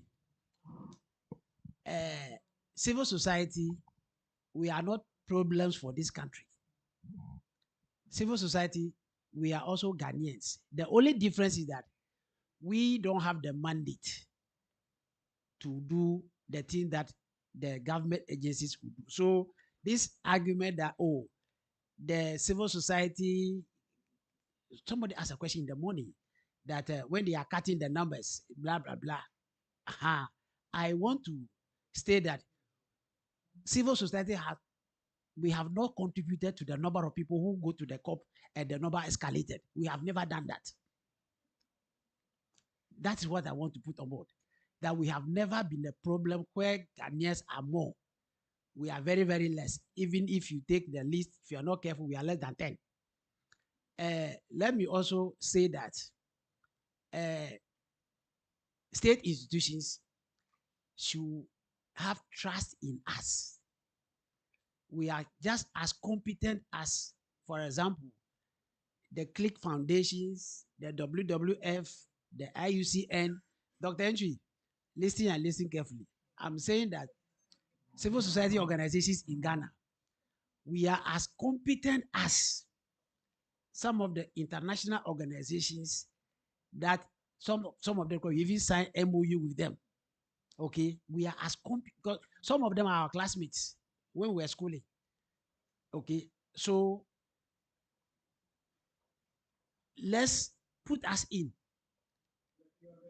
and you get more money, like Madam said, you get more money that you don't need to be complaining that there's no money. There's them. Yes, our former. Hello. Yes. Thank you very much for giving me the mic. I think I'll make very simple and straightforward suggestions for consideration. One area, Nana, Dr. M.P. Wesiakun, which we talk about, is the area of mentorship. I think it's an area that we have to look at very critically. The mentorship, I think, should start from in-country. And for that matter, there should be a system in place whereby young people who want to be negotiators could be mentored, build capacity. A suggestion was made earlier, I think by Madam Patience, with regard to having a place for mentorship before the substar and also the subsidiaries. I think it has to be looked at. How do we build capacity in country? Of course, when you go there at the costs, that one also, I think a lot of work needs to be done so that you carry the young people along and help them to be trained. There's one area that you also have to look at is country coordination meetings during the COP. Country coordination meetings. And country coordination meetings are very important. I think Dr. Dochi mentioned it. Right after the meeting, the country will quickly meet and see what is happening, how the COP is going, and that one needs to be looked at. It's very, very important. With the CSOs, some CSOs can go to meetings of the delegations and also have their CSOs meet. And that's where there's leakage. And for that matter, if CSOs wants to be part of delegation of governments, they should have a way of trying to see how to keep information. I think Dr. Entry mentioned it. And if the CSOs have the money to help delegations to attend meetings, please, they should try as much as possible to release the money so that a lot of people can go for meetings. Thank you very much. Why should CSO be releasing money? I like the very last one. Why should CSO And be- so why he should was CSO the be releasing money? UNFCCC focal person before he retired. So he has been in the space for a long time. Mr. Opon Bwedi Chichiku. So on this note, to my panelists, Mrs. Mensah, I'm so grateful. Thank you very much for your time with us, and we'll still be under your feet for more mentorship. Dr. Doche, from year 1 to the last one that we are yet to see, will still be at your feet because there's a lot of information for you to share, and especially in the area of the private sector and CSOs. Mr. Isaac Danso, thank you very much for your time and for the insight you've shared with us. And then Mr. Minta from Gaio, I say that I appreciate your time and for the insights you also shared with us. We are very, very grateful and we'll look up to you when we need more time to spend with you like this. On this note, I say thank you and we are grateful for your time. Thank you very much. And so I know time is far gone. Professor Nanama Brown Kluche handed over to Mr. Felix Aduochere, who is the head of the Climate Change Department, so that he closes up, because I'm very hungry, then I can have some lunch in peace. Thank you very much, Mr. Aduochere.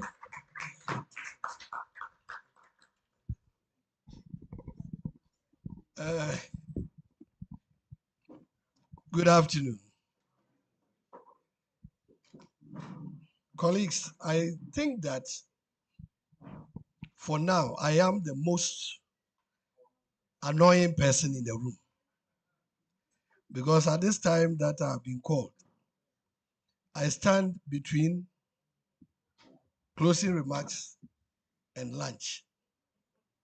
And obviously, a hungry man is an angry man. So that's why I see myself as the most annoying person. But I will try to make friends from here. On that basis, I want to say that the roster has been launched. And the roadmap has been shown. I think Dr. Entry gave us how we want to approach it. The common denominator on the success of this roster program has been mentioned here. And it's, of course, the mentorship and the coaching aspect that we've talked about. Or what I would say is that the young people should allow themselves, they should avail themselves to be roped in and be mentored and coached. Madame Tutua made us aware that they are ever ready to train, to mentor, to coach anybody who wants to be a very effective and good negotiator. And for that matter, what we need is availability, commitment from us so that we'll be able to. Then also the issue about continuity and consistency has been mentioned throughout. And so we need to avail ourselves, be consistent, continue with whatever work that is ahead. And in the near future, we'll also find ourselves the way my sister Americans, but that is how we call ourselves. And we gain this accolade at Magenta Americanos. We gained it at France during COP. It's a 15, yeah, where the agreement was established. So they are ready. Anti-patient is ready. Dr. Cell is ready. What we need is the availability. All the time I say that our God, the God we serve, the Allah we serve, is more interested in our availability than our ability. So if we avail ourselves, we would be able to gain knowledge and move on and build, add value to ourselves in the near future. Again, it's funding. And it was concluded by my big brother Yao Pong, who says that if the money is there, release them so that they can go and use them. So funding is also another way. Another denominator we've talked about is institutional memory. As we avail ourselves, as we get mentored, as we become consistent with our issues, we'll be able to build this institutional memory. And even when they've left, and I mean they've left in quotation marks, they will look back and say, yes, what I did is still working. So let us do that. Let's build a succession plan from today. And then when we do that, I think we'll be able to get through whatever roster we put here and add more to it. And then we also need to have data. So let us build the synergies with the academia, the universities, as was suggested, and then get a lot of data, meaningful data, not data as usual, but meaningful data that we can use to negotiate and get something good for our country. I think on this note, on behalf of the CEO, Nanama Brown Kluchi, and on my own behalf, I want to say halt here and then encourage all of us to be committed to what we have unveiled today and then work towards it. And I'm confident that we'll have the best out of it in the near future. It is not cooperative matter, as was said, but from now till the day our Lord Jesus will come, or till when climate change issues will be no more. We don't know when, but I believe that the day will come, climate change issues will be no more. Let us build ourselves, make ourselves available to be good negotiators, and everything will be done. If you give me the permission, moderator, I will bring today's luncheon of the expert roster on climate negotiation to a successful closure. Thank you. Okay. Then let me have the opportunity also to pray for you. So let us pray. Father God, we thank you so much for such a beautiful day given to us. We thank you for the kind of knowledge and wisdom that we have gathered here at this meeting. We thank you for the strength given to us. Even at this moment, we are hungry, but you still sustain us. We pray that, Father, you will take us safely back to where we came from. As we go and take something into our stomach, we bless it. We ask that it will do more exceedingly abundantly of whatever thoughts that we have on this roster program. We thank you in the name of our Lord Jesus Christ. Amen.